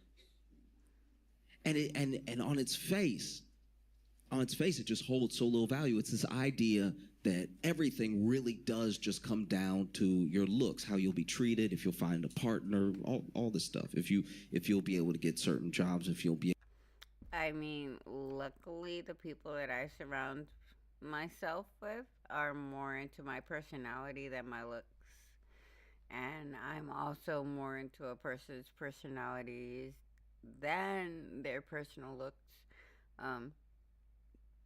If you're not a good person, I don't care how good you look. I'm not interested in having you in my life in any capacity. So, able to be loved at all. And not only is that thing not true because of all the reasons that you say when a kid is little and you're trying to instill good confidence into him, it's not true because if you look around, that's just not what's happening. that too. Like, as much as we shouldn't judge on looks, as much as we shouldn't put everything, all of our energy and all of our focus into just what we project outside, we still have an awareness of how people look. That's just human. And that's the tough part about when you're dealing with some of these people, because they'll say a thing that has a nugget of truth, and then that nugget of truth is what a bad actor uses to then say, well, I guess people just shouldn't work on themselves at all. And that's not what I'm saying in the least. I'm just saying that, like, I've watched two women fight over a man who was ugly. Like that. Okay, I got where he's coming from. I see what he did there. That happens. That happens all the time. It's actually crazy how much it happens. True.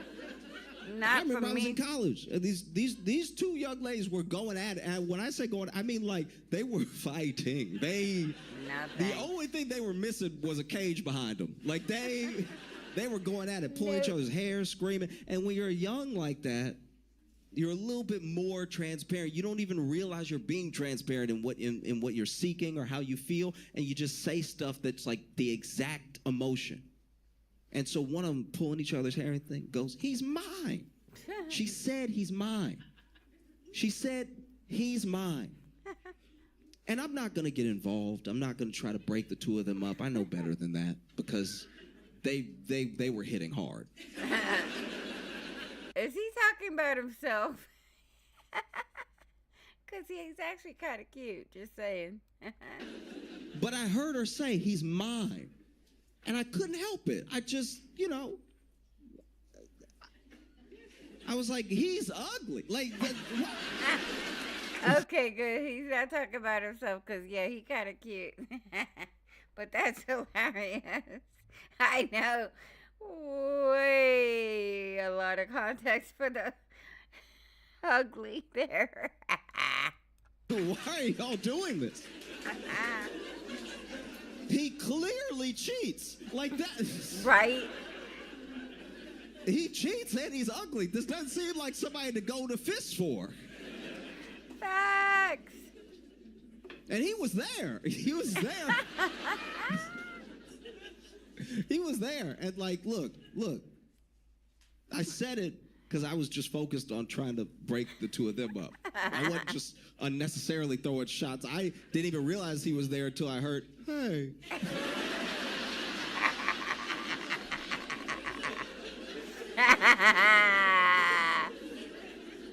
But look, this. I mean, I'm going to say at least he didn't say he fugly. Just say it. And yeah, I'm sorry. He cheats and he's ugly. This doesn't. Not only he ugly, he a cheater. Like, come on. Water prize, ladies. Water prize. Seem like somebody to go to fist for. And he was there. He was there. That's hilarious. He was there. He was there. And like, look. I said it because I was just focused on trying to break the two of them up. I wasn't just unnecessarily throwing shots. I didn't even realize he was there until I heard, "Hey." Hey. That's hilarious. Hey. But look, this is one thing that I will say about looks as well, is that it almost doesn't matter what you look like until later, if that makes sense. There's a world where he is dating one of them and they like him and he likes them and they have a great relationship. And it doesn't even occur to me what he looks like not really. But based on what I'm seeing, which is of his character, these two girls are fighting. They're fighting because they both think they have him because he cheats. And so then him being a cheater and me noticing that this person cheats and hearing about it and then seeing them fight now because there's this drama that was like unfolding right in front of us, I just noticed because I have eyes. It's like, I don't know if he's the one to hit over. Okay, I feel like we're going to have a callback to the glasses. Let's see if I'm right. And so I think some of these things, they become a part of it later. I don't know if I'm making perfect sense with that, but it's not as if I thought to myself, I can't believe anyone would date him. I just couldn't believe two women were fighting over it. Facts. So clearly, this looks maxing of the sexual marketplace and the sort of physical economy that we have over other people, it clearly doesn't actually play out that way in the real world. According to all these looks maxers, he shouldn't have been able to even speak to anyone. Do you know what I mean? That's their gospel. And I mean, I'm guessing there might have been something there beyond the looks, but, that's something they found out privately. But just, why would any female, any woman go nuts over the ugly one otherwise. Act like they know how the world works. And meanwhile, all these people who are out here doing these things, like when I say doing these things, I should be clear. I'm talking about people who are, doing like bone smashing on their cheeks to try to get more contoured cheeks. I'm talking about people that are giving themselves like disorders, have like unhealthy relationships with eating. Like all of these young boys are in this position where they're constantly thinking about how they come off, how they look. And meanwhile, so many women like ugly guys. Like I said, yes, some ugly guys have something else that they don't show. Just saying, but I'm with a couple of them. Not always worth it. Like, what do you do? I don't know. No, I've just watched it. And I don't mean, here's the thing. I don't mean ugly as in ugly to me. I mean like ugly as in as soon as they break up with this person and they start describing their face, it's not the face of someone. Do you know what I mean? I'm like, no, I saw him, but I guess I didn't notice all the problems. And look, this is the other thing too. We can't discount how filters make us feel, how social makes us feel, and that goes for all of us, and how much we see ourselves more than our grandparents saw themselves, especially more than our great-grandparents saw themselves. Like, mirrors had been invented. Yeah, different though. Mirrors had been invented, but you didn't really see yourself 24/7 like you're capable of now. Mm. Like our great-grandparents didn't have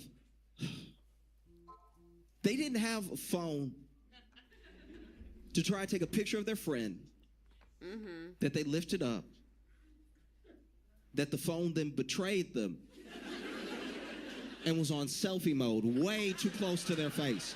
So close to their face. No one should have to see their face that close. That's not how we were made. Even when you look in the mirror, you don't go nose to nose with the mirror. No one should see us that close. I feel like that thing, when you're this close, this is crazy. I once opened my phone, went to take a picture of my friend, and scared myself. Because I wasn't expecting to see me. I had already imagined what the picture would look like. So when I saw me, I was like, oh, geez. And then I realized that this close, this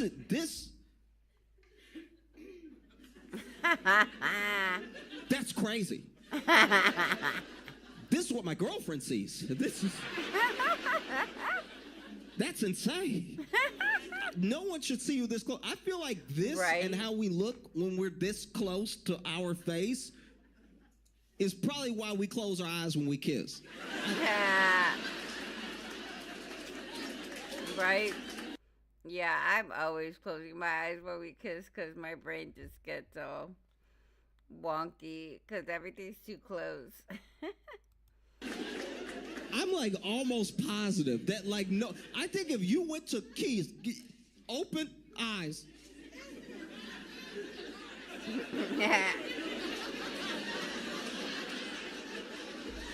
I think making that type of eye contact, one of two things happens. You decide not to kiss, or one of you explodes. There's no way that anything else happens.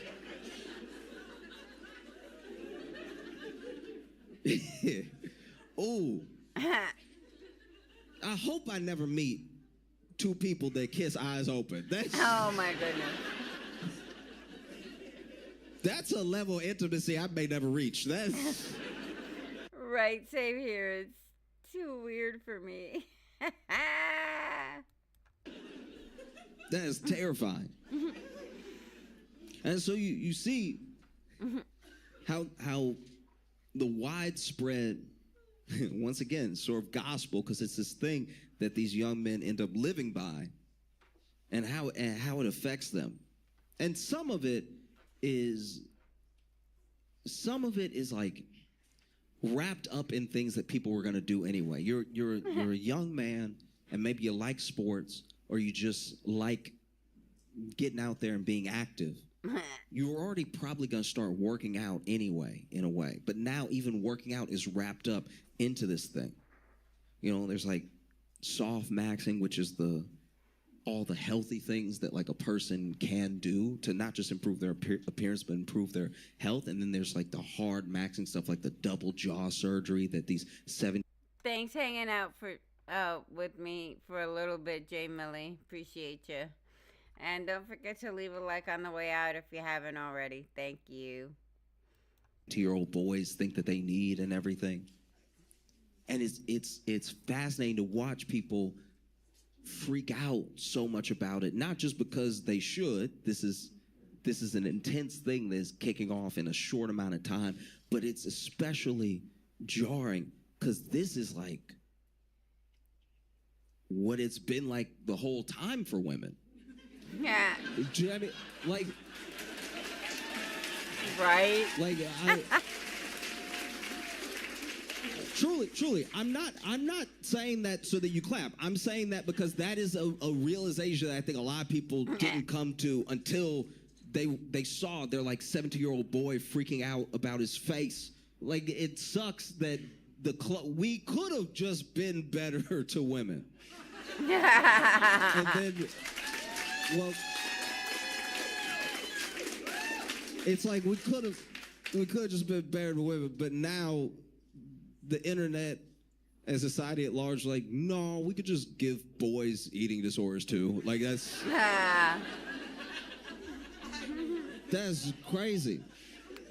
Because that is not how you make a better world overall. If something is terrible for someone, it doesn't become more equitable by it being terrible for someone else. You have to just make it better for the person who's being harmed, you know? Like, this can't be how we do it. It can't. That would be like instead of reparations.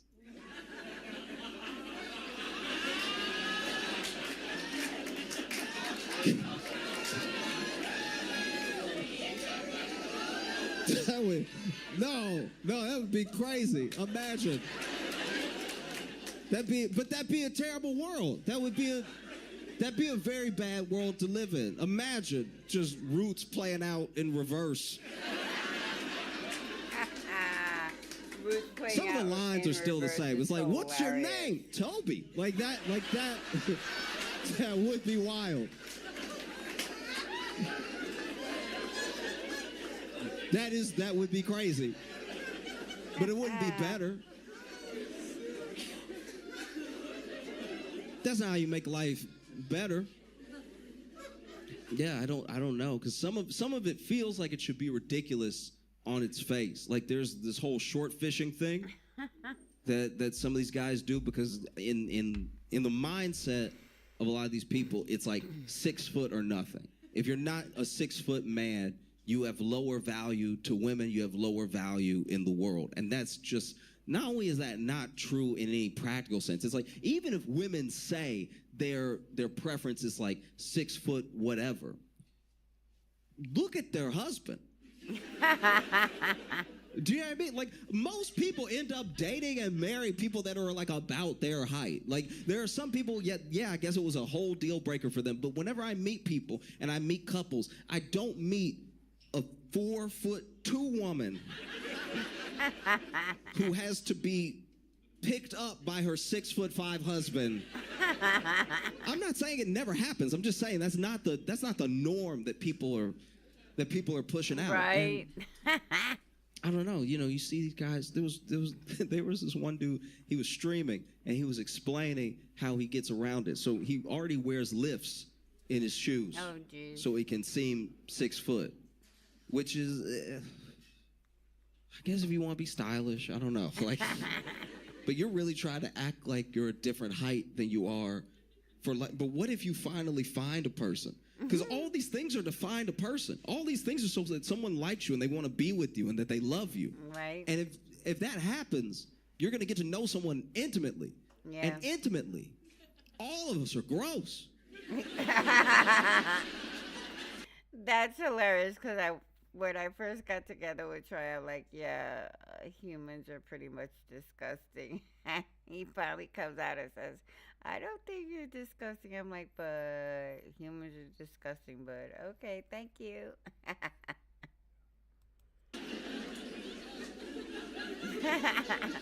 The whole point of someone loving you is to look past how, like, deep, unsettling, weird, offbeat you are. Like, the most put together people. Okay, all right. When I tell you that some of the most gorgeous people that I have ever met, if you actually like spend some time with them and go to their house or with slobs, they're so busy looking good, they don't pick up anything. You walk into their apartment, just stepping on stuff. Men and women, by the way. You're just stepping on stuff. You finally step on something, it sticks. Yeah. Someone's gonna get to know them intimately. Someone's gonna be like, Barbara, just pick it up. You know what I mean? Like, that's what love is. Like, if you are seeking love, it is past all of this like stuff. If you're trying to hook up with people, fine. Yes, you're gonna have to finagle your way in to look like this person that maybe they want to be with for one night, whatever. But if you're really trying to get companionship, none of this stuff matters. And so the idea that you could be so obsessed with your height it blows my mind, you know? Yeah. And that's not just because I'm not tall. That makes me sound like, you know? Because sometimes you get to talking like this and then people are like, yeah, from down there. Like, you know what I mean? It's like, no, it's easy to find love when you're close to the ground where all the people are. You know? No, truly, it blew my mind. You're wearing lifts so that you can seem 6 foot, as if women walk around with a ruler. Right. As if they're like, I got a yardstick, we'll see. You know, and don't get me wrong, I understand that for some women, especially younger women, they make a huge deal out of maybe height or like, you know, look, whatever. And that's if you want to be with that person. But if you're trying to be with a person, that stuff melts away so quickly. The time you get to spend with someone, whether you go on a date or you've been with someone for years, like all the quality time you spend with a person has so little to do with any of that stuff. All these things are just like little tricks. And after a while, it's just you. So when it's just you, are you worth being around? That's like, I think maybe the scariest question. And so you do everything that you can when you're in this sort of mindset to dress up as much as possible so it doesn't even matter. Like, right. Maybe I'm a horrible person deep down, but I look good. I project all of the... Yeah, sometimes that stuff doesn't really matter if you're not a good person deep down for some people like me. Right types of confidence. People want to be around me. So then I've put up enough facade that I should be fine. And that's just not the way the world works, you know? Yeah. It's not at all, like every external factor is just a factor. It's not the whole of a person. And you know that because billionaires are divorced. Right. You would think right. Billions would be enough.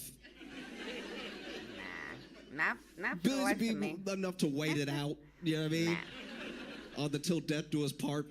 But nah, even with money, if you don't want to be around a person, if you don't like what's in the inside and what you see, you get away. Mm-hmm. You know? And so you see these guys lifts in the shoes. I couldn't get over it. You're like 5'10". You're already taller. Huh. But then you're wearing the lift so you could be 6 feet. And then someone asked him on the stream, what do you do? What do you do when, you know, let's say there's a young lady comes home with you and it's time to take the shoes off. You can't live in the shoes forever. Right. What are you going to do? And he was like, I have a plan for that. Oh. And I was like... Take him off when he's laying down? Unless your plan is to somehow make her shorter. I don't know how you have a plan for this. Like, unless your plan is chop her feet off. No, she's going to realize you're not 6 foot. Especially if you're ever out in public and you forget your lifts. Maybe you decided to be comfortable that day, and then you walk up to a man who's actually 6 feet, and say, "Oh, there's a difference. You slouching? You lose a vertebrae?" And he was like, I have a plan for that. And so what he does, or at least what he says he does, is he takes his shoes off strategically. So, you brought a beautiful young woman home. You're in your apartment. She comes in. You're like, "Please, have a seat." She sits on the couch. Already, she's at disadvantage.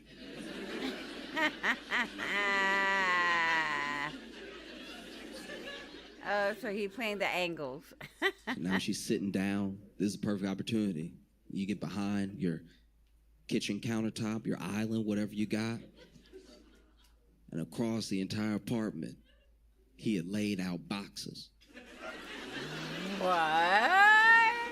No, really. Oh, He got that's boxes hilarious. everywhere. He got random boxes. And he'll kick his shoes off and step on the box real quick. Oh, my God.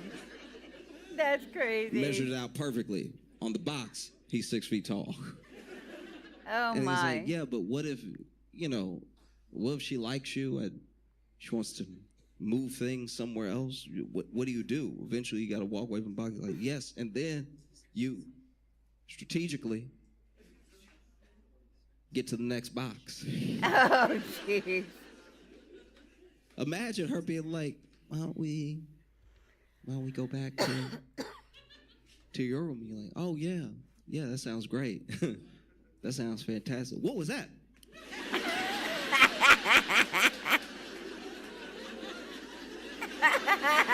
Crazy work.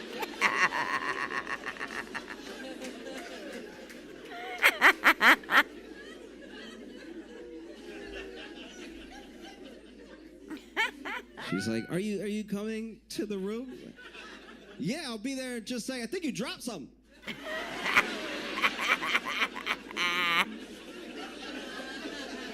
Nah, dog.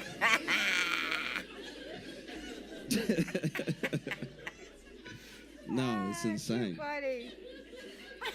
It's insane. And I think sometimes the internet, whether it is filters or whether it is the sort of propaganda, it can warp your idea to what life is. Like you see these people who are genuinely taught over time to hate themselves, hate how they look, Right. to not think they're ever going to find anyone. And that is the perfect opportunity to sell them something. Because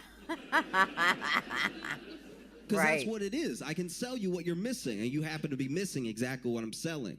Yeah, right. And when you're young and impressionable, you don't really understand the grift. For real, though. You don't really get it. Because right now, the top people in looks maxing are all young.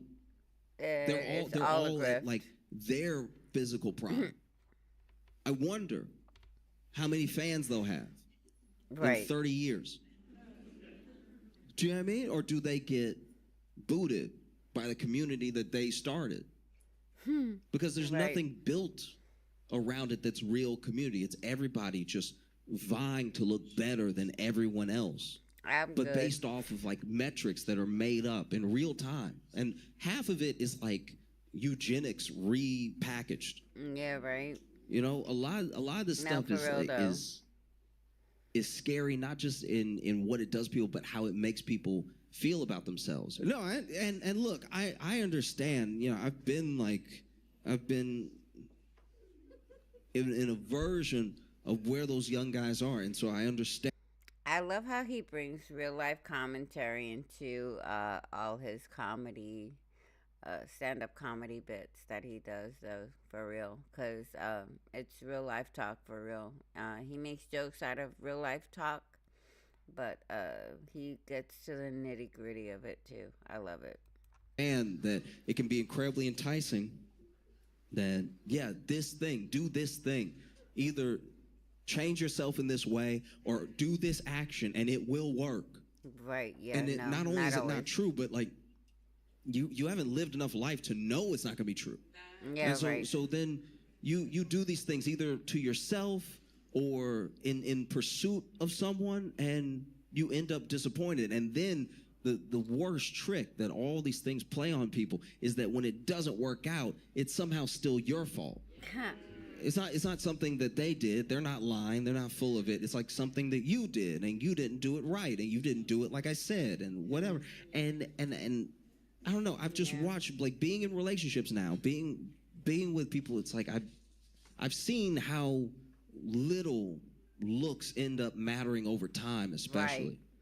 You know, like, obviously, attraction is at varying levels of important to people, Yes. and it is what, like, that first impression is. It's like, I didn't know you could read from across the room. Like this.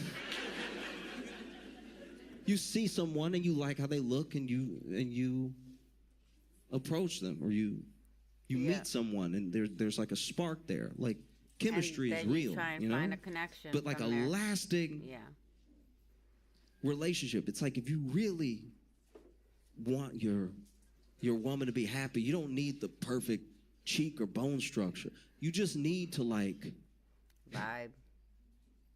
hype her up when she's complaining about her day. Aw, that's sweet. You know what I mean? She comes home in a bad mood and she's telling you a story about somebody who did her wrong. Sorry, I had to sneeze. I was gonna mute, but I couldn't pause and mute at the same time. I'm sorry. And I'm usually a double sneezer. If I have to sneeze again, I'll mute. I'm sorry. You know what you got to do? Every man in here, this is important. You know what you have to do?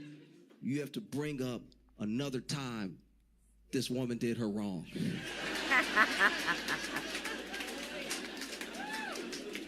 If you're trying to win, if you're trying to win at life, all you gotta do, listen to the whole story, whatever she did at work, and then just be like, yeah,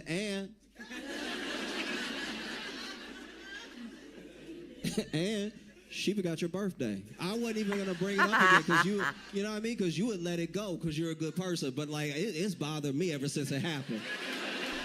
Sorry. Sneeze. You know, if I'm being honest, and that's you know, you too good to people, baby. That's your problem. You know, you out here doing this community service with friendship. No, don't. Oh no. What in the sneeze fit? I'm sorry. No more charity. You know what I mean? Shit, I deserve it. You know, I told you to cut her off, but you know, you're too gracious. This will require listening every time, so that's also part of it. You have to remember things to be able to bring things up again, so that is a bigger part of it. You're gonna have to listen everything. You have to start to know and remember the characters.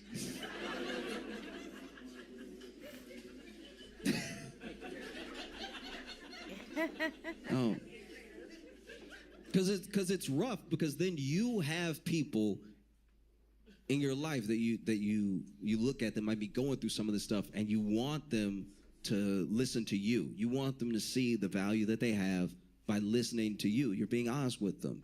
This is a young person in front of you that's impressionable and everything, but you see so much good, so much potential, and so much genuine, like, beauty from the character that this person has in front of you, but it's hard for them to listen to you, you know? It's as hard for them to listen to you as it was for me to listen to the nice man who took me fishing. It's like, they know you're older than them, and they know that you probably know more about life, but you don't know as much about this moment as they do, so then it's hard to listen to you.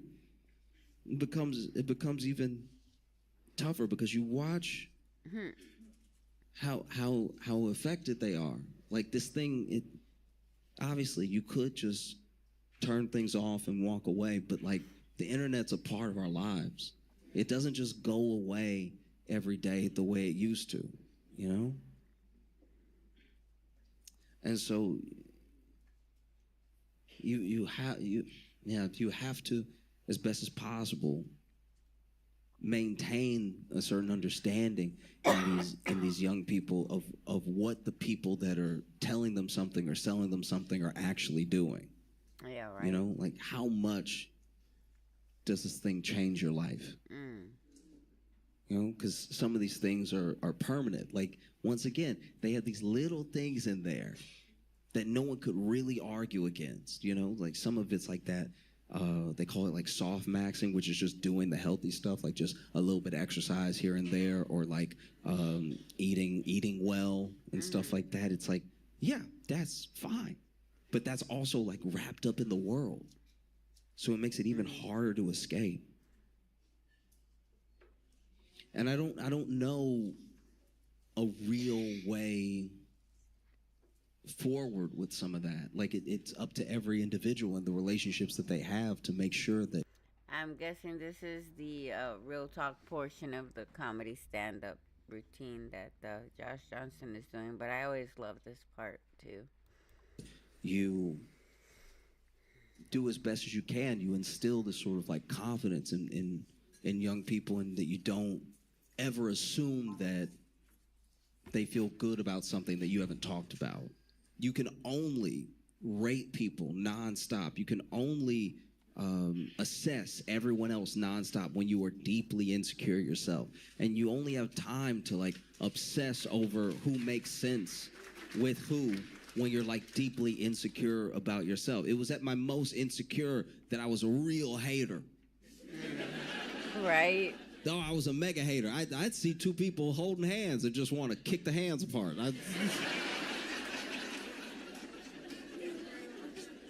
No. When I was like, what? I had to be like 22, and I was single, and I don't know, wasn't feeling good about myself sometimes. And I just see a couple holding hands, taking up the whole sidewalk. Either be two people or be one person, because like, why are you walking down the sidewalk taking up as much as over here, doing this? I can't pass. I just wanted to.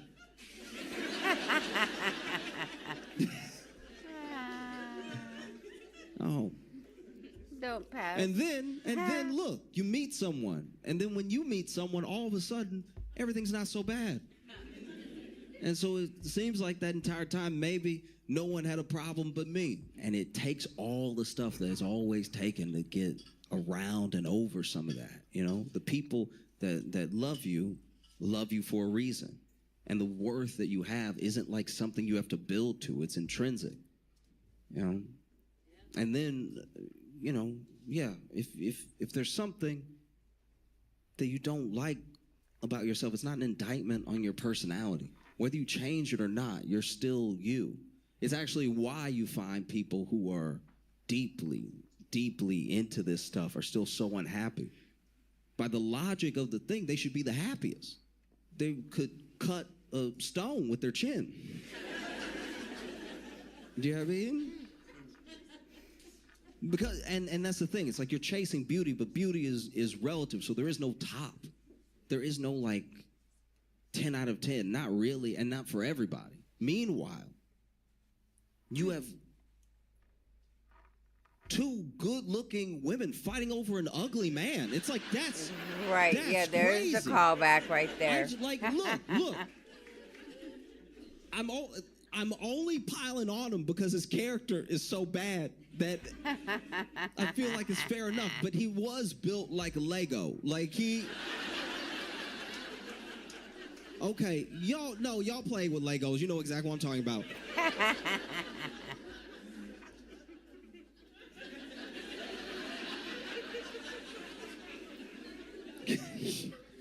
Even when I was like, he's ugly, he was like, hey.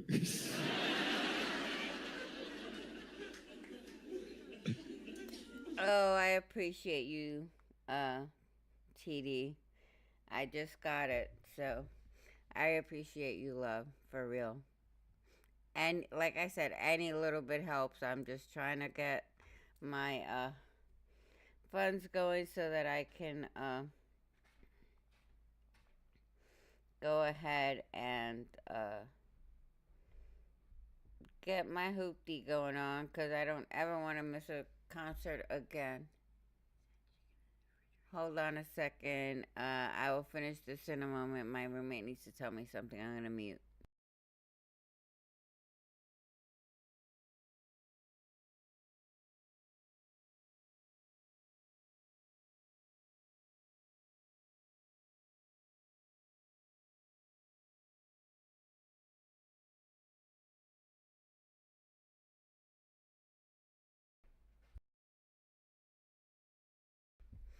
Sorry, my roommate Joan had to ask me a question. All right, let's finish this up. And I appreciate you, TD. Like I said, any little bit helps.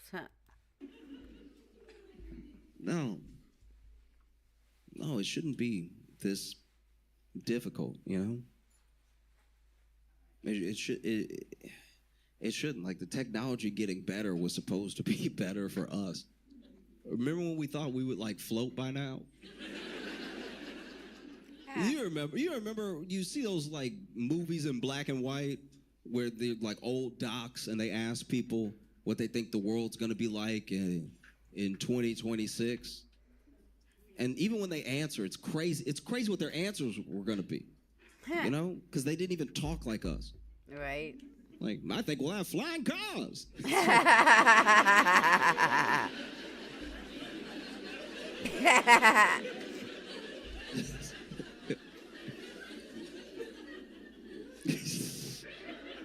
No, man, this guy was so wrong.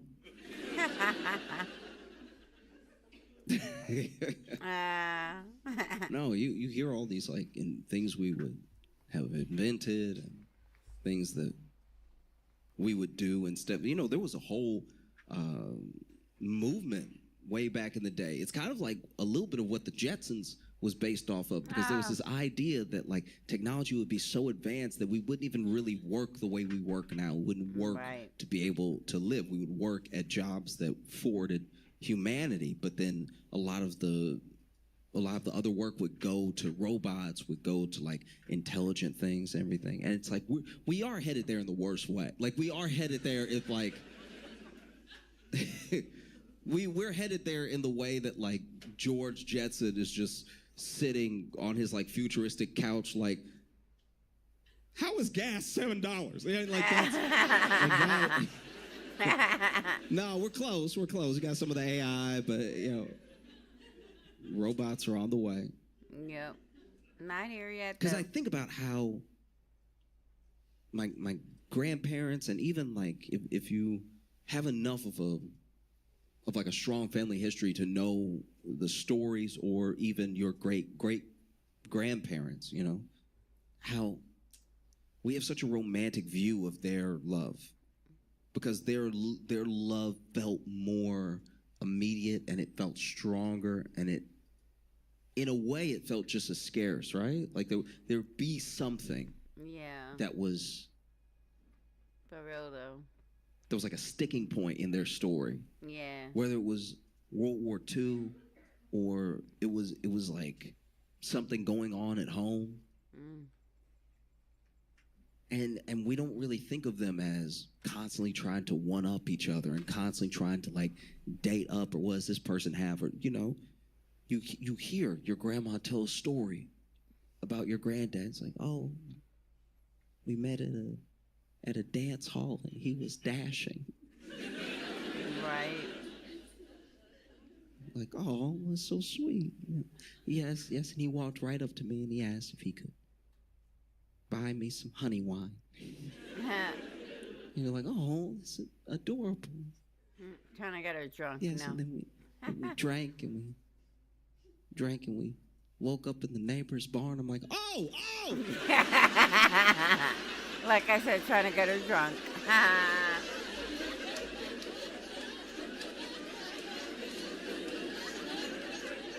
Oh!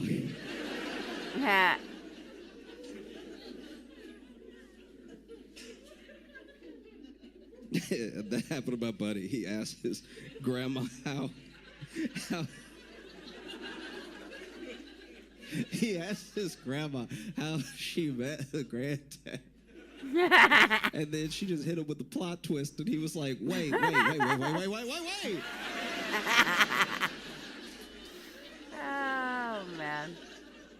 because she just kept talking. He was like, I'm not trying to hear the rest of the story.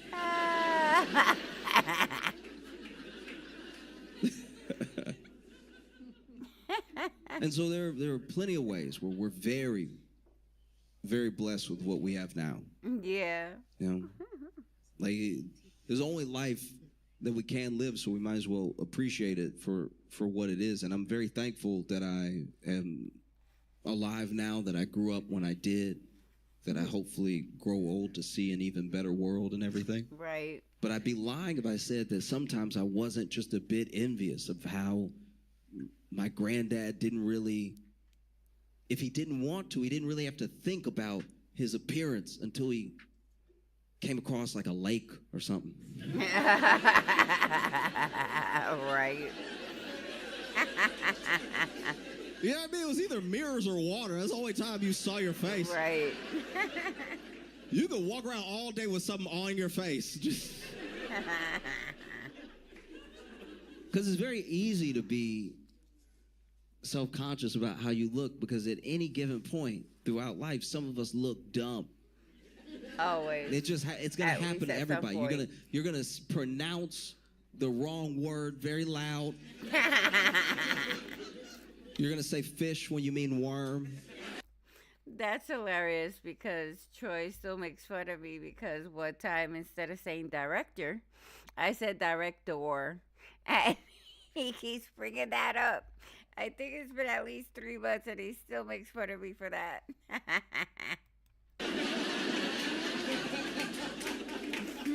Yeah, I mean, like, we're all gonna do it. Oh, I was in Chicago years ago. This is where I came up, where I started, and everything in Chicago. And I tell people all the time to visit Chicago. I know it has a reputation for being very cold, but when you are talking about Chicago fall or spring, there are very few places in the world as beautiful as Chicago in those seasons. It's gorgeous. It feels like they have the golden hour for like half the day. It's amazing. And I loved living there when I was there. And I knew it was a good place to live too, because I enjoyed it and I was broke. Whenever you ask people, like, if a place is nice, you never ask someone with money. For people with money, everywhere is nice. Right. They're having money there. Yeah. This is crazy. You ask somebody about different places, different cities, and they're like, "Oh, it's wonderful." It's like, yeah, but you can go to the best restaurant anywhere. If you want to know if a place is nice, ask a broke person. Yeah. Ask a person who like has to enjoy the outdoors. No, I was broke when I lived in Chicago, and so I loved it though. And there was one time I had a day off, and so I just went out, ran some errands and everything. Was having a great time. This was like a phenomenal day. Saw some friends. I came home and then realized that basically the entire day I had my pocket out.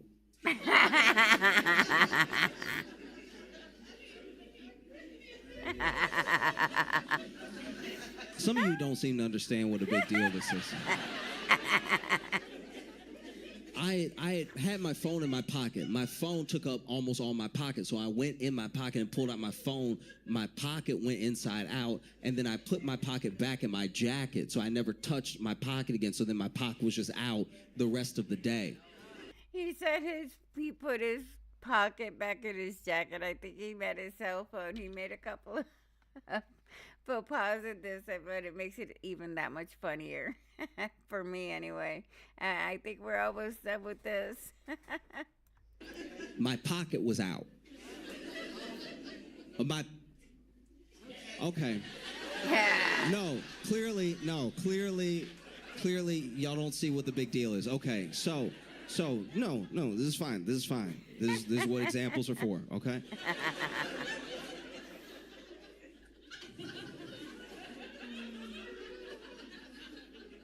What do you think of me now? What do you think of me right now? What do you think of me now? Okay. What do you think of me now?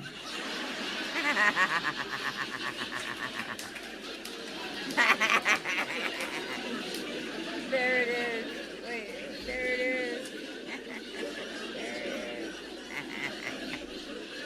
No. Let's check. What do you think of me now? What do you think of me now? Do I look broke?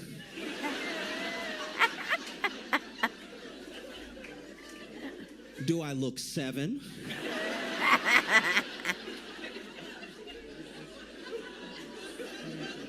It is devastating to be out in public with your pocket. I got home and caught myself with my pocket out and realized I didn't have as many friends as I thought I had, because I was out with friends with my pocket out, just, hanging out, talking, like, oh, it's good to see y'all.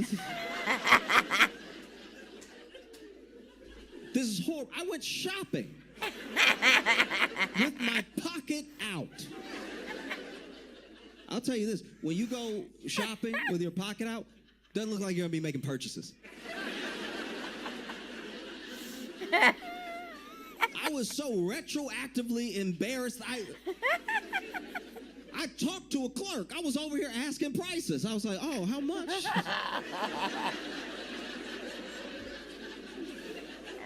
Oh, $29.99. That's reasonable. No, I'm not gonna get it today, but I'll be back.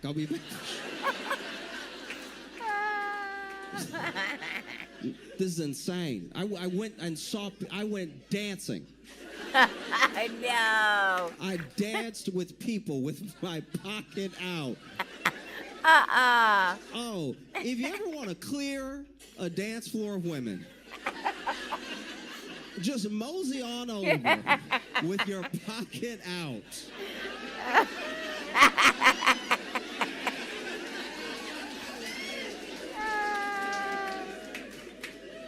I was standing on the dance floor like, wow, everybody must need a drink. Oh, man. Charlotte, y'all been amazing. Thank you so much. I appreciate it. Oh, my goodness. That was great.